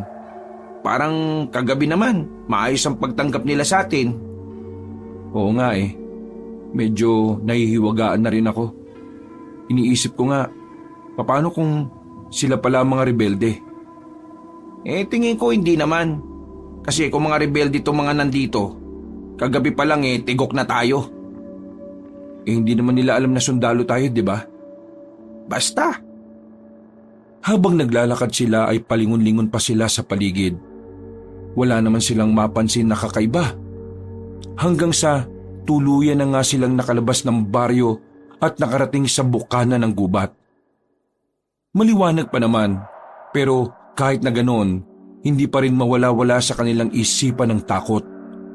na baka bigla na lamang may umatake sa kanila. Dahil ayon sa dalawang matanda, ang mga aswang ay umaatake rin kapag maliwanag. Doon, ayun oh, may mga sanga. Hindi kaya tayo mapagalitan ng dalawang matanda? Hindi naman siguro. E di sabihin natin, nagganap lang tayo ng panggatong nila. Baka nga matuwa pa yun eh. Nang makalapit na sila sa mga tuyong sanga sa gilid ng halamanan, napatakip sila ng ilong nang makaamoy sila ng masangsang. Usang gala. Anong klaseng amoy yun, pre? Parang nabubulok na. Marahan silang lumapit sa likuran ng halaman. Pagtingin nila roon, nakita nila ang isang lalaking nakahandusay. May hawak pa itong mahabang baril pero hindi naman ito mukhang sundalo. Wakwak rin ang tiyan nun na kagaya na nangyari sa mga kasamahan nila. Inatake ng aswang to ah. Buddy, yun pa oh, tingnan mo. Lumapit naman sila sa isa pang bangkay na nasa kabilang banda naman. Pero hindi lang pala yun ang naroon. Nang suyuri nila ang paligid, may mga nakita pa silang mga bangkay. Nakumpirma nilang mga bangkay ngayon ng mga rebelde. Pati mga rebelde, dinali rin pre. Mukhang walang pinipili mga lintik na aswang na yan ah. Pre, may tao, tago! Hinila ni Fidel si Jojo papunta sa gilid nang maramdaman nilang may mga paparating. Mga ilang sandali lang, nakita na nila ang grupo ng kalalakihan na tumigil mismo sa harap ng mga bangkay. Namumukhaan ni Jojo ang mga lalaking yun. Hindi siya maaaring magkamali. Ang mga lalaking yun ay mga lalaking nakita niya na kausap na mag-asawa nung madaling araw. Ako na tayo sa mga to. Ang tatangan nyo kasi. Wala na naman tuloy tayong pagkain. Nang marinig ng dalawang sinabi ng lalaki, otomatikong nagtayuan ang kanilang mga balahibo. Agad nilang naisip na ang lalaking yun pala ay mga aswang. Kaya naman pinilit nilang hindi makagawa ng kahit na anong ingay. Tinis na ni Jojo ang kagat ng langgam sa kanyang paa. Nang makalis na ang mga yon, ay sakalang nagkakamot ang lalaki. Pre, kung aswang ang mga yun at kausap yun nila Aling Maria kaninang madaling araw, hindi kaya alam din nilang aswang din ang mga yun? Kung alam nilang aswang ang mga yon, hindi naman nila siguro kakausapin ang mga yun, di ba? Eh ano? Hindi nila alam na aswang yung mga yun? Alam man nila o hindi, kailangan natin balikan ng asawa ko ron. Baka yung mga lalaki na yun pumunta ulit sa bakuran nila Aling Maria. Wala silang sinayang na pagkakataon. Nagmamadali silang makaalis sa lugar na yun. Ang kaso nga lang, hindi nila inakalang babalik din ng mga kalalakihan. Nakita sila ng mga yun. At parabang nakilala sila na sila ang mga taong kinupkop na mag-asawang Maria at Dencio. Nalinti ka na! Pobre! Sa halip na pabalik sila sa baryo, papalayo pa ang takbo nila. Sasalubungin na kasi sila ng mga aswang. Habang tinatakasan nila mga yon, napansin na lamang nila na unti-unti na palang kumakagat ang dilim. Mas lalo silang kinabahan dahil alam nilang mas kalbaryo kapag nasa gubat pa sila ng ganoong oras. Bilisan mo! Nasa likuran pa sila! Bilis! Nang lingunin ni Jojo ang mga yon, kita nilang gumagapang ang mga aswang. Kung minsan pa ay lumulundag sa mga puno para lang maabutan sila. Pero dahil sanay naman sila sa takbuhan, kahit na papaano ay naiiwan nila ang mga aswang.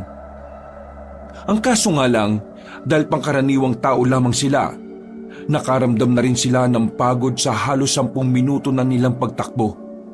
Hingal na hingal ang dalawa dahilan para bumagal na ang kanilang takbo. Hindi ko na kaya, pre. Kailangan natin kayanin, pre. Mamamatay tayo dito. Biglang nadapa pa si Fidel sa sobrang pagod. Nang balikan ito ni Jojo, ay bigla na silang pinalibutan ng mga aswang. Sorry, pre. Tapos na tayo, pre. Lalapay na sana sila ng mga aswang nang biglang makarinig sila ng sunod-sunod na putok. Nakita na lamang nilang nagbagsakan na ang mga aswang. Nakita nilang lumabas si Major Kalima at Arman sa gilid. Nakahinga sila ng maluwag at tila nabuhayan sila ng pag-asa. Mabuti na lang at buhay pa kayo. Akala ko talaga mamamatay na kami. Nasaan si Private Kalima? Iniwan po namin saglit sa mga kumukup sa amin. Naghanap kasi kami ng panggatong. Kailangan na natin siyang balikan dun. Teka, nanggaling ba kayo sa baryo patungo sa direksyon na ito? Opo, doon kami tumuloy kagabi. Ligtas daw kami doon, sabi ng dalawang matanda. Ano? Diyos ko naman, hindi niyo ba alam na yung baryong yun ang baryo ng mga aswang at hindi sa taas ng bundok na ito?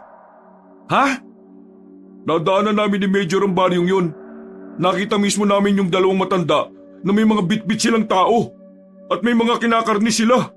Narinig nga rin namin na meron daw dayo sa baryo nila na pag-aagawan nila. Sigurado kayo yun. Teka. Paano magiging posible ang sinabi mo? Yung kabayan na naroon may pangontra sa aswang. Niloko nila kayo. Pag-aagawan nila kayo kapag kabilugan na ng buwan. Sa pagkakarinig namin ni Major kabilugan ng buwan mamaya. Kung ganun nasa panganib si... Aray! Nakatanggap ng malakas na sampal si Jojo mula kay Major Kalima. Nagulat siya sa ginawa ng Major, pero tumingin siya roon na masama. Paano mo nagawang iwan ang asawa mo na mag-isa sa mga hindi nyo naman kilala? Hindi naman namin alam na mga aswang ang naroon Tinulungan nila kami kaya kami nagtiwala sa kanila. Bilang mga sundalo, hindi dapat kayo nagtitiwala sa mga taong makikilala nyo sa loob ng gubat. Mawalang galang na, Major. Anong magagawa namin? Nasa bingit na rin kami ng kamatayan kagabi. Sila ang tumulong sa amin. Alam nga namang tanggihan namin kahit alam naming delikado kami sa gubat.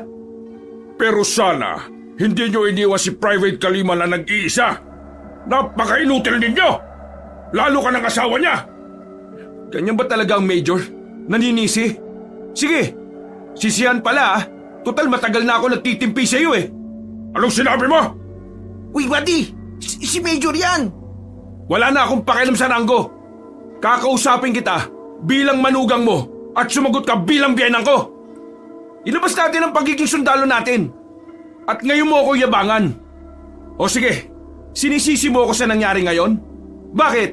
Kung hindi mo sana kami pinilit magsundalo, di sana ang saya ng buhay ng anak mo sa travel bilang flight attendant. Tapos ako naman, baka may sarili na akong negosyo ngayon. Pero anong ginawa mo? Kinontrol mo kami. Kesyo ikaw ang nakakaalam sa lahat. At kapag hindi ka namin sinunod, paghihiwalayin mo kami. Tapos ngayon, nakandalete-leche na, kasalanan ko. Hindi kami malalagay sa ganitong pesting buhay kung hindi mo kami pinilit na isalpak dito. Ikaw ang may kasalanan. Kaya hanggang ngayon, hindi namin magawang maganda ang buhay namin. Ikaw mismo ang sumira sa buhay namin mag-asawa. Jojo, umayos ka nga. Wala ka ng galang Wala rin galang ang matandang yan di magbastusan na lang. Punyeta naman Nasa panganib ang buhay ni Jay ngayon. Ngayon ba kayo mag-aaway? Huwag na nga kayo magsisiyan. Medyo mawalang galang na Pero hindi rin kasi tama na sisihin mo si Jojo. Hindi nyo naman po alam kung anong ginawa namin ni Jojo para maprotektahan si Jay Kaya sana, wala namang sisiyan. Magkampihan tayo dahil tayo na lang ang natitirang buhay. Napatingin na lamang si Major Kalima sa ibang direksyon at tila nahimasmasan na rin ito. Parang napagtanto na rin ito na mali rin ang mga sinabi niya. Okay. I'm very sorry. Hindi ko lang napigilan ang sarili ko na mag-alala bilang ama. Mali ang mga sinabi ko at nadala lang din ako ng emosyon. Pasensya na rin Mahal ko si Jay, higit pa sa buhay ko. Hindi ko naman nahayaan na mapahamak siya Gagawin ko ang lahat kahit ikamatay ko pa. Kaya sana, magtulungan na lang tayo. Kung ano man ang mga nasabi ko, nadala lang din ako ng emosyon ko. Pero somehow, totoo mga yon. Malaki ang nagawa kong kasalanan sa inyo. Hayaan nyo, kapag may tamang pagkakataon, itatama ko mga pagkakamali ko. Tara na, kailangan na nating balikan si Private Kalima. Okay men, get ready! Matapang nilang tinahak ang daan pabalik. Nang madaanan nila ang mga bangkay ng mga rebelde, ay pinagkukuha nila ang baril na mga yon. Bago sila pumasok sa baryo, nagbasid na muna sila sa paligid. Tiningnan nila kung may mga pagala-gala sa paligid. Nang masiguro nilang ligtas naman sila, ay kaagad na rin silang lumabas. Nasa bandang gitna ang bahay na kinalalagyan ni Jai. Magiging mahirap yon para sa kanila dahil may mga gising pa. Gising pa rin ang mga aswang na naroon. Kaya naman pinilit nilang makahanap ng daan sa masukal na parte pa rin ng gubat. Sinuong nila ang mga buhol-buhol na halamanan. Wala na silang pakialam kung may ahas sila makakasalubong habang gumagapang. Tumagal ng halos 15 minuto silang pagapang-gapang lang. Nang matanaw na nila ang bahay ni Aling Maria at Mang Densyo, pasimple nang lumapit si Jojo at Fidel. Bilisan na natin. May bintana sa likuran ng bahay. Yun ang bintana ng silid na pinagamit sa kanila. Umakyat si Jojo at Fidel doon. Sakto naman nakapapasok lang din ni Jai. Agad nilang sinarado ang pinto. Sinamantala nila ang pagkakataon habang nasa bakuran ng matandang mag-asawa. Shh! Kailangan na nating umalis dito. Ha? Bakit? Di ba shh? Ang lakas ng boses mo. Jay, nakita na namin si Major at si Arman. Natuklasan nila na ang mga naririto ay mga aswang pala. Pag-aagawan nila tayo mamaya kapag sumilip na yung bilog na buwan. Ha? Ha? Hotdog? Halika na. Mamaya na kami magpapaliwanag. Sabay-sabay na silang lumabas ng bintana. Gumapang sila pabalikin ng Major Kalima. Paalis na sana sila nang tila makaramdam sila Aling Maria. Nakita nilang dumungaw sa bintana ang mga yon at nagsalita pa. Densyo, mukhang natakasan tayo ng mga yan. Sinabi ko naman kasi sa'yo na una pa lang dapat itinali na natin. Nag-iisip ka ba? Di mas lalo nagkagulo. Alam mo naman na kapag tinrato natin silang bihag, aagawan tayo ng iba. Kaya nga sinabi ko mga kaibigan natin sila para hindi sila galawin. Ikaw tong tatanga-tanga na hindi nagbabantay Magkausap tayo sa labas. Ano magagawa ko? Sabihan mo na ang iba natin mga kasama na nakatakas yung tatlo. Hindi sila pwede makaalis. Wala tayong makakain mamaya. Nang marinig nila Jojo ang mga sinabing yun ng aswang, ay dali-dali na silang umalis. Nung mga sandaling yun, hindi na nila naisip ang kanilang tunay na pakay. Isinantabi na muna nila ang kanilang misyon dahil ang pinakaunang dapat nilang gawin noon ay makaligtas. Habang tinatahak ang daan sa kagubatan, nakita nilang nagpakita na ang bilog at tila kulay dilaw na buwan. Kasunod nito ay nakarinig na rin sila ng malalakas na alulong na nagmumula sa baryo. Mula yun sa mga aswang na hindi naman nila alam kung ano ang ibig sabihin. Mukhang tinatawag na nilang iba nilang mga kasamahan. Kailangan na natin magmadali. Dito sa gawing ito yata may ilog. Doon tayo dadaan. Move! Move! Nagmamadali silang tumakbo. Agad din naman nilang narating ang ilog. Ang kaso nga lang, masyadong malakas ang agos ng tubig. Alam agad nila na kapag sinubukan nilang makatawid, tatangayin lamang sila. Doon! Tumbukin natin yon. Baka may mga batuan doon na pwede nating tawirin. Pagdating nila doon, maswerteng may nakita nga silang mga matataas na bato. Yun ang ginawa nilang tulay para makapunta sa kabilang banda. Nang naroon na sila, nakita nila ang mga aswang na nakasunod na rin. Mabilis silang nagtago sa mga batuhan. Major, mukhang naamoy nila tayo. Tingin ko, dahil yun sa sugat ko. Ano nangyari sa braso mo? Wala ito. Nakalmot siya ng aswang kanina. Walang magpapaputok Titingnan muna natin kung lalapit sila sa ilog. Kapag oo, saka natin paputukan. Kayong dalawa, mauna kayong tumakbo kasama ni Private Kalima. Ikaw, Joe, sumama sa akin. Tayo magpo-front. Walang problema sa akin, Major. Inobserbahan nila ang galaw ng mga aswang. Nang makita na nga nilang papalapit na yun sa ilog, hindi na sila nagdalawang isip na barilin yun. Parang mga natatarantang pusa ang mga yon. Now! Move! Move! Move! Habang umaabanti sila papasok sa isa pang gubat, hindi tinitigilan ni Major Kalima at Jojo ang pagpapaputok.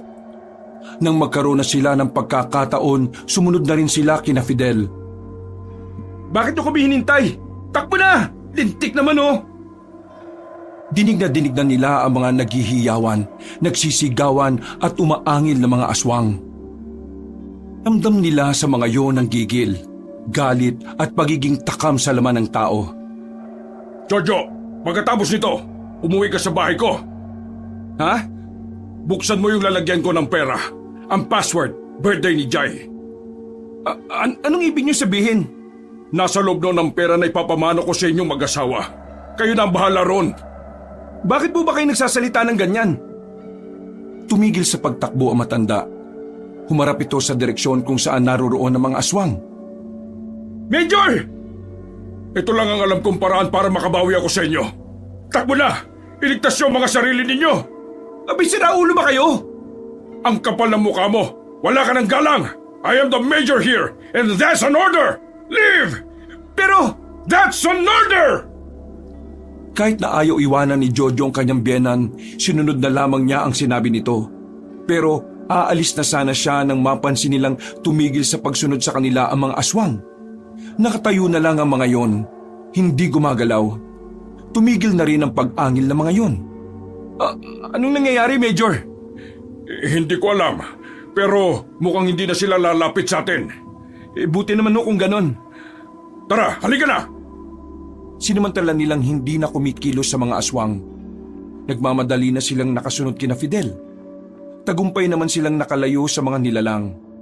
Pero isang malaking katanungan kung bakit sila hinayaan ng mga humahabol sa kanila. Mabuti naman at ligtas kayong dalawa. Akala ko kanina sabay na kayong mawawala sa akin eh. Ano ka ba? Anong pinag-iisip mo? Huwag ka makampante. Nakakapagtaka na bigla na lang silang tumigil sa paghabol sa atin. Tumigil sila? Bakit? Yun nga hindi namin maintindihan eh. Hindi kaya may kakaiba rito sa gubat na ito? Sandali silang napaisip sa sinabi niyo ni Fidel. Sa hindi malamang dahilan, nakaramdam na naman ng kung anong kaba si Jojo. Pakiramdam niya kasi hindi pa rin sila ligtas hanggang sa mga sandaling yon. Major, ano nang gagawin natin ngayon? Paubos na mga bala natin. Kapag napasabak pa tayo ulit sa mga aswang, siguradong ubos na ito. Kung sakali mang mangyari yan, wala tayong ibang magagawa kung di lumaban hanggang kamatayan. Pambira, hindi ko inaasahan na hahantong sa ganitong misyon na ito. Kung nakinig lang sana ako sa inyo, di sana'y hindi tayo nandito sa ganitong kalagayan. Wala namang mangyayari kung magsisisihan tayo. Ang isipin natin ngayon, makahanap tayo ng daan palayo rito. Isang malalim na paghinga na lamang ang nagawa ni Major Kalima. Ipinagpatuloy na lamang nila ang paglalakbay. Mga ilang sandali pa, nakakita sila ng kubo-kubo. Nang masigurong wala namang nakatira doon, nagpasya silang magpahinga na muna. Magkahalong gutom at pagod na lamang ang kanilang nararamdaman. Magpahinga na muna tayo, Major. Kami na muna ang balang magbantay dito. Sige, matutulog din muna ako. Dito ka lang. Yung mag-ama lang ang magpapahinga. Parte ka ba ng pamilya? Hindi naman, di ba? Inaantok na nga rin ako eh. Abayaan mo na nga yan. Naiwan ang dalawa sa labas, hindi nila binitiwan ang kanilang baril. Palingon-lingon sa paligid para magbantay. Naawa ko sa iba natin mga kasama. Naunahan kasi tayo ng mga rebelde eh. Tapos ngayon, nasa ganitong kalagayan pa tayo. Langya pre, ito na yata ang pinakamahirap na misyon na tinanggap natin. Mga aswang lang naman ang nagpapahirap sa atin eh. Pero malakas ang paniniwala ko. Makakalagpas din naman tayo rito. Kaya ikaw ibayan mo lang ang loob mo. Kahit huwag mo na kaming intindihin. Isipin mo lang ang asawa mo. Hindi naman pwede yun eh. Kasama namin kayo. Kaya lahat tayo rito magkakaramay. Sana lang talaga makalis tayo rito ng buhay. Natigil ang kanilang pag-uusap na makarinig sila ng mabibigat na yabag ng mga paa. Unang dinig pa lamang nila, alam nilang mabigat ang bawat hakbang. Ginising kagad nila ang mga kasama nila sa loob ng kubo. Kanya-kanyang dampot na mga baril ang mga yon. Ano nangyari? May aswang na naman yata. Pakinggan niyo yung mga yabag. Men, be ready. Nakabang lang sila sa pintuan ng kubo. Mga ilang sandali lang, narinig na rin nila ang angil ng isang nilalang. Para itong mabangis na hayop. O yung kagaya ng tunog ng mga dinosaur noong unang panahon. Sa hindi malamang dahilan, agad na namang nagtindigan ng kanilang mga balahibo. Pero lakas loob pa ring sumilip si Jojo sa pinto. Nanlalaki ang mga mata niya nang makita nila ulit ang nakakatakot na nilalang. Ang halimaw na una na nilang nakita ni Fidel. Fidel, yung halimaw! Laking gulat na lamang nila nang biglang tumagos ang kamay ng aswang at nahablot nito si Arman. Hinila yung palabas. Nawasak ang dingding ng kubo. Paglabas nila, naggulat sila sa kanilang dinatnan. Matangkad ang nilalang. Malayong malayo na sa itsura ng pagiging tao. Wala silang sinayang na segundo. Pinaulanan nila ng bala ang aswang na yon. Niratrat nila ng bala hanggang sa tuluyan hanggang maubos ang kanilang bala. Pero nawindang na lamang sila nang makitang tila hindi naman tinatablan ng aswang. Bumaon lang ang mga bala sa katawan nito pero wala namang nangyari. Nagalit ang aswang sa kanila. Tinapik nito ng malakas si Arman. Tumilapon ng lalaki at tumama sa dingding ng kubo. Sinubukan nilang palagaan ng aswang kahit kamao na lang ang gamit nila. Pero di hamak na mas malakas talaga sa kanila ang aswang na yon. Matigas din ang mukha nito, kaya kahit ilang beses nilang sapakin sa mukha, tila hindi rin naman yon tumatalab. Napakawalang iya! Ang tigas-tigas ng pagmumuka! Kumuha na si Jojo ng malaking bato sa gilid. Mabilis nang nilapitan ng aswang at saka hinampas yun sa ulo. Dahil sa ginawa ni Jojo, tila napatigil ang aswang at tumingin ng masama sa kanya. Dahan-dahang napatras si Jojo. Maya-maya pa, gumapang ang aswang at dinakma siya sa liig. Malapit nang malagutan ng hininga si Jojo nang binaturin ni Jai ng bato ang aswang sa ulo. Dahil dito ay nabitiw naman nito si Jojo. Sa ulo natin siya puntiryahin! Nakigaya na rin si Major Kalima. Pinagbababato nila ang aswang pero sa halip na maging epektibo yun, mas lalo lang itong naggalit sa kanila. Aatakin sana nito ang babaeng si Jai nang biglang humarang naman si Major Kalima. Ako ang harapin mong siraulo ka! Malakas na hinataw ni Major Kalima nang nadampot niyang kahoy ang aswang. Tinamaan yun sa muka. Naputol ang kahoy pero hindi man lang napatras ang kalaban nila. Biglang hinawakan sa kwelyo ang matanda at saka binalibag sa gilid. Hindi naman na nagsayang din ng pagkakataon si Fidel. Kinuha niya ang baril niyang wala ng bala. Tumalon siya ng mataas at tinambalos yun sa ulo gamit ang baril. Nang makita nilang tila nahilo yun ng bahagya, hindi to tinigilan ni Fidel. Pinagpapapalo niya yun sa ulo. Pero sa huling pagkakapalo niya, nahawakan ng aswang na yun ang baril. Yari na! Hinawakan ng aswang ang paa ni Fidel. Hinagis ito papasok ng kubo.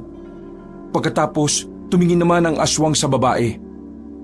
Sa mga sandaling ito, halos lahat ng lalaki ay hirap nang makalapit pa kay Jai. Mabuti na lamang ay merong naisip na paraan ng babae. Dumakot siya ng lupa at saka isinabo yon sa mata ng aswang. Nang mapuwing ito, sa kanya pinagpapapalo ng baril sa ulo. Mga ilang sandali lang, unti-unti nang napaupo ang aswang. Nakaluhod na ang isa nitong tuhod dahil sa pagkahilo. Hindi pa rin yung tinitigilan ni Jai hanggang sa tuluyan nang pumutok ang ulo ng aswang. Bulagta ang aswang at ilang segundo lang hindi na rin yun nakahinga. Hingal na hingal ang babae at napaupo na lamang din dahil sa pagod at takot. Ano, ayos ka lang? Gigewang-gewang na tumayo si Jojo. Muntikan pa itong matumba dahil sa pagkahilo. Pambihira kayo. Kalalaki niyong tao. Mga nabugbog kayo. Nakita mo naman kung gaano kalakas ang aswang na yan. Ang malaga naman ngayon wala na ito. Ilang sandali matapos ang labanan na yon, nakapagpahinga na rin sila. Masakit ang katawan ng mga kalalakihan. Habang ang nag-iisang babae lang sa kanila ay wala man lang kahit na isang galos. Bumuntong hiningala lamang si Jojo. Pakiramdam niya kasi, kahit nasaan sila tumungo, hindi talaga sila lalayuan ng panganib hanggat nasa gubat pa rin sila. Bago pa may makitang ibang aswang sa kanila, agad na nilang nilisan ang lugar na yun. Meron na naman silang nadaanan na bahay. Pero sa pagkakataong ito, hindi na sila huminto roon. Kinuha lang nila ang mga itak na nakasabit sa dingding. Yun na lang ang magiging sandata nila. Wala na silang aasahan na baril. Maasahan nyo kami ni Jai pagdating sa paghawak ng itak. Nung nasa Japan kasi kami, meron kaming sinalian na parang workshop kung paano humawak ng katana. Kahit papaano, sa loob ng 1 buwan natutunan din naman namin kung paano humawak ng mga ganitong patalim. Kung ganun di kayo na ang front ngayon. Inabot na sila ng umaga sa kanilang paglalakad. Parang walang katapusang paglalakbay ang ginagawa nila. Nang makakyat na sila sa bundok ng Morong, inabutan nila ang isang abandonadong baryo. Mabaho ang buong lugar. Ang daming nabubulok na katawan ng mga tao. Palagay nila, pinagkutaan din ng mga aswang yon. Kinain ng mga rebelding nanirahan doon at saka umalis.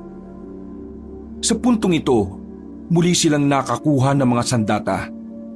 Kahit mabibigat, 2 baril na ang dinala nila.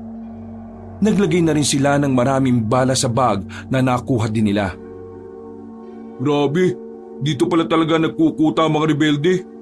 Kaso, binala sila Inabutan pa sila ng mga aswang. Lagay ko, mga aswang talaga nakatira dito.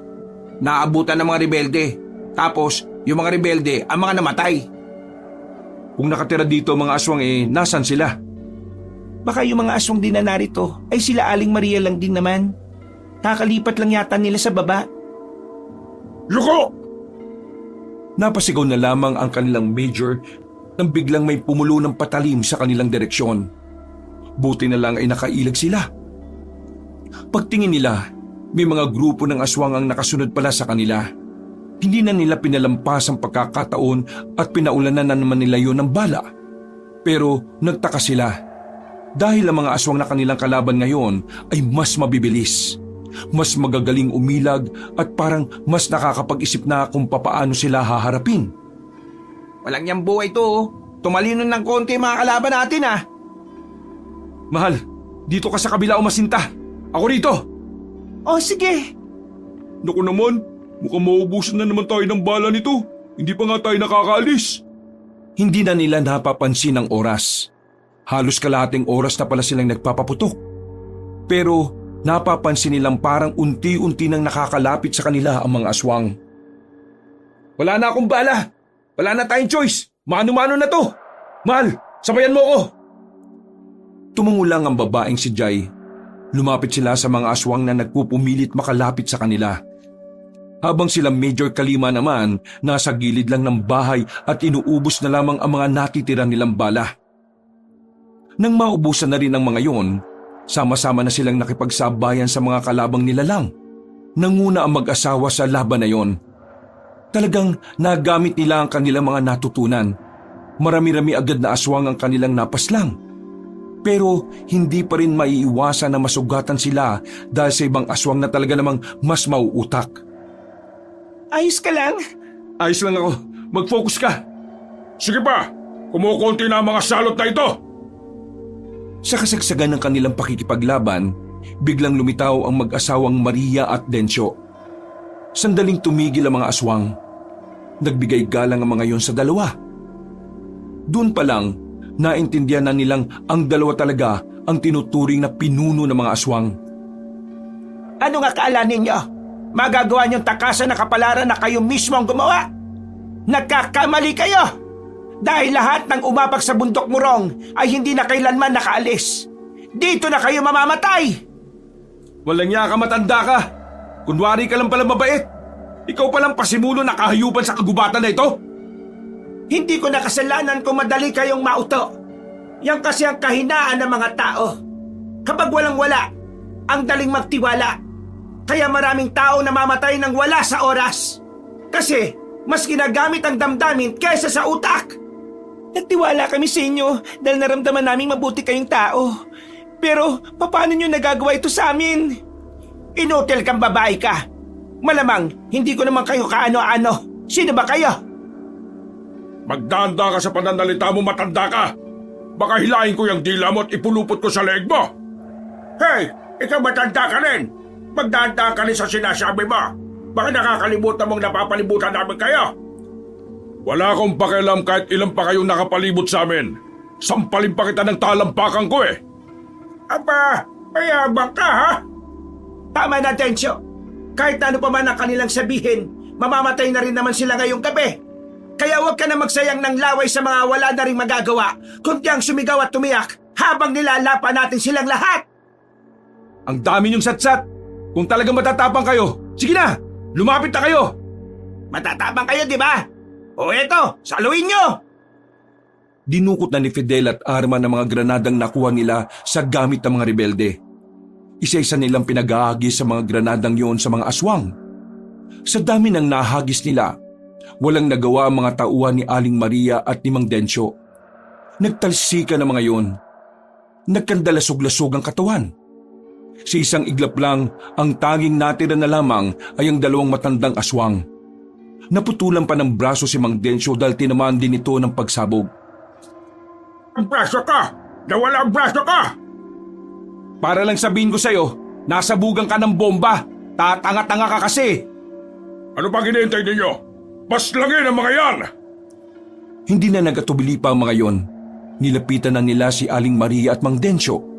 Tinaga agad ni Jojo si Mang Densyo bago pa ito makapagpalit ng kanyang anyo. Walang nagawa si Mang Densyo. Nauna na itong mamatay kumpara sa kanyang asawa. Tiya! Tumalon si Aling Maria patungo sa ibabaw ng puno. Galit na galit itong sinimula ng kanyang pagpapalit ng anyo. Mga walang hiya kayong tao! Pagbabayaran niyo mga ginawa niyo sa mga aswang! Lalong-lalo na sa aking asawa! Tuluyan ang nagbagong anyo na matandang si Maria. Nagngangalit ang kalooban nitong ibinuka ang malapad na pakpak. Lumipad ito patungo sa kanila. Una nitong pinuntirya si Jai. Muntikan na nitong mahagip ang babae. Mabuti na lamang ay naroon si Jojo. Tinaga ni Jojo ang kamay na matandang babae. Sirit agad ang dugo na matanda. Pero parang hindi nito ininda ang tinamo nitong sugat. Parang wala lang yon sa matandang babae kaya naka-atake ito kaagad. Nilapitan naman ito si Major Kalima. Akmang dadagitin ito ang matandang lalaki pero si Jai naman ang dumipensa. Inabot ng babae ang bandang hita ni Aling Maria. Tinamaan niya yon na naging dahilan para magpagewang-gewang yon sa paglipad. Baka ng patas! Hindi yung palipad-lipad ka dyan! Baliw ka ba? 5 kayo, ako lang mag-isa. Inutil na nga ang asawa ko, pinatay niyo pa. Ano naman kung 5 kami? Kanina nga ang dami nyo, nagreklamo ba kami? Sira din pala utak mo, manang eh. Hindi ko kayo mababatawad. Papaslangin ko kayo! Papaslangin ko kayo! Nabigla sila nang makitang nagbago ulit ang anyo na matanda. Humabang leg nito ng bahagya. Lumabas ang malalaking muscle ng katawan. Parang naging katawan na ito ng isang binatang lalaki. At ang ulo naman ito ay parang naging kambing na pabilog ang sungay. Humaba rin ang mga kuko. Nagkaroon din ng buntot na parang gaya ng isa-isang kabayo. Papaslangin ko kayo! Walang mabubuhay sa inyo kahit na isa! Mabilis na nakagapang si Aling Maria palapit kay Jojo dahil ito ang pinakamalapit. Sa unang atake na matanda ay nagawa pa ni Jojo na makailag. Pero nagulat na lamang sila nang dumiretsong matandang aswang patungo kay Fidel. Parang papel na lumipad ang lalaki sa lakas ng pagsuntok ni Aling Maria. Umatake si Arman. Nagawa nitong tamaan din si Aling Maria. Pero mas lalo lang nang galaiti matandang aswang. Kinalmot nito si Arman. Nakailag si Arman kaya nadaplisan lang ito sa braso. Sa mga sandaling yon, batid nilang tagilid sila sa laban. Hindi man lang sila makagawa ng kahit na anong galo sa matanda. Kailangan natin malaman kung anong kahinaan niya. Baka sa mismong katawan niya. Napaisip si Jojo sa sinabi ng kanyang asawa. Kaya naman habang hindi pa sila ay naatake ni Aling Maria, inobserba na nila ito. Nakita nilang parang may palikpik ang matanda sa bandang batok na parang bumubuka-buka. Nang mapansin ni Aling Maria na nakatingin sila roon, bigla na lamang itong nailang. Mahal ko, Naisip mo na ba ang naiisip ko? Oo, kaya maganda ka na.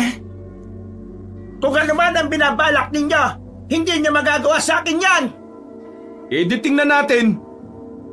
Pero sa halip na sila ang lapitan, pinagbuntungan na naman nito si Major Kalima. Dinagit yun at saka binalandra sa katawan ng puno.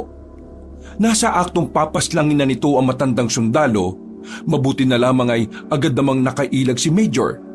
Sinamantala na ng mag-asawa ang pagkakataon. Sabay silang tumakbo palapit kay Aling Maria. Tapos ka na matanda ka! Naunang tumalon palapit si Jojo. Nahawakan siya ni Aling Maria sa leeg. Pero ang hindi alam na matandang babae, may iba pala silang plano. Tinusok ni Jai si Aling Maria sa pagitan ng dalawang hita nito. Dahil doon, nabitiwan naman ni Aling Maria si Jojo. Nagkaroon ng pagkakataon si Jojo na magpunta sa likuran ng matanda. Habang si Jai naman, sinamantala niyang namimilipit pa sa sakit ang matandang aswang. Tinusok ni Jai sa mata ang aswang habang si Jojo naman ginawa ang makakaya niya para matusok naman niya ang tila maliit na butas sa batok na may parang palikpik. Nang magawa na yun ni Jojo, agad na nakita nila ang epekto nito. Napadistansya agad si Aling Maria.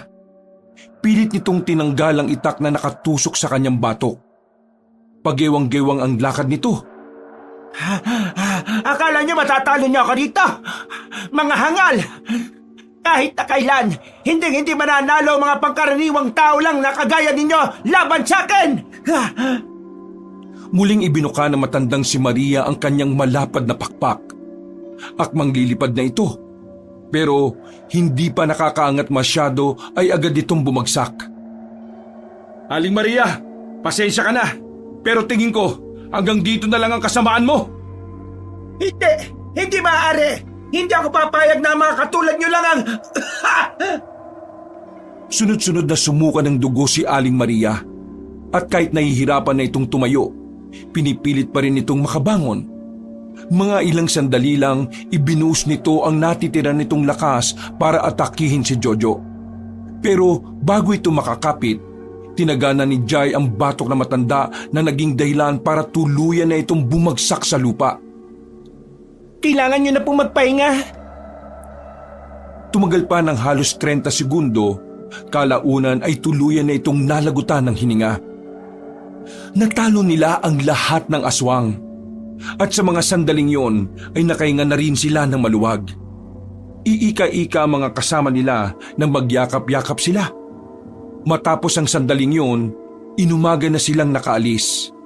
Nantanggulay na sila nang makahingi sila ng tulong sa mga naghahatid ng gulay. Naisakay sila ng truck at nadala sila sa pamilihan. Doon ay nagawa na rin nilang makakontak ng mas nakatataas sa kanila. Binalita nila ang nangyari tungkol sa mga rebelde. Pinalabas na lamang nila na ang mga nakalaban nila ay ang mga taong tinutugis nila. At hindi ang mga aswang na hindi nila inaakalang totoo pala. Alam kasi ni Major Kalima na kapag yun ang sinabi nilang dahilan, maaari silang pag-isipan ng kung ano-ano.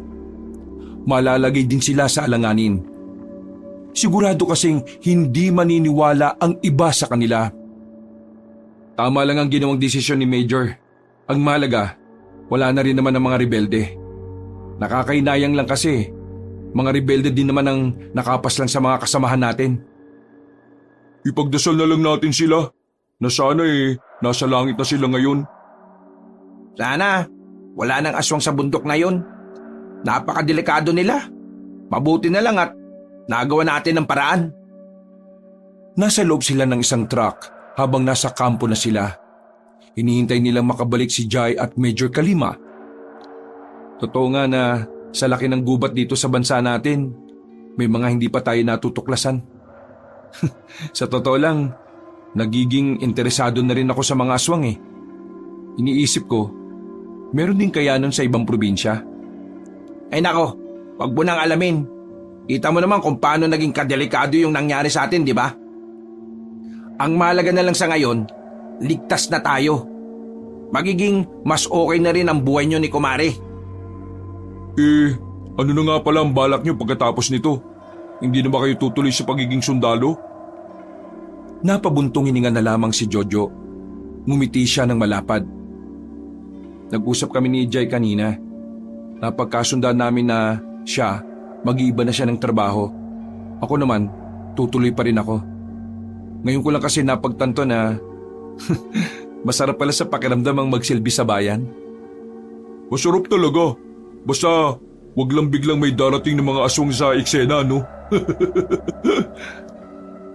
Natawa na lamang ang tatlo sa kanilang pinag-uusapan. Mga ilang sandali pa, nakabalik na rin ang mag-ama. Nalaman nilang sa mga susunod ng araw, hindi natutuloy ang babae sa serbisyo.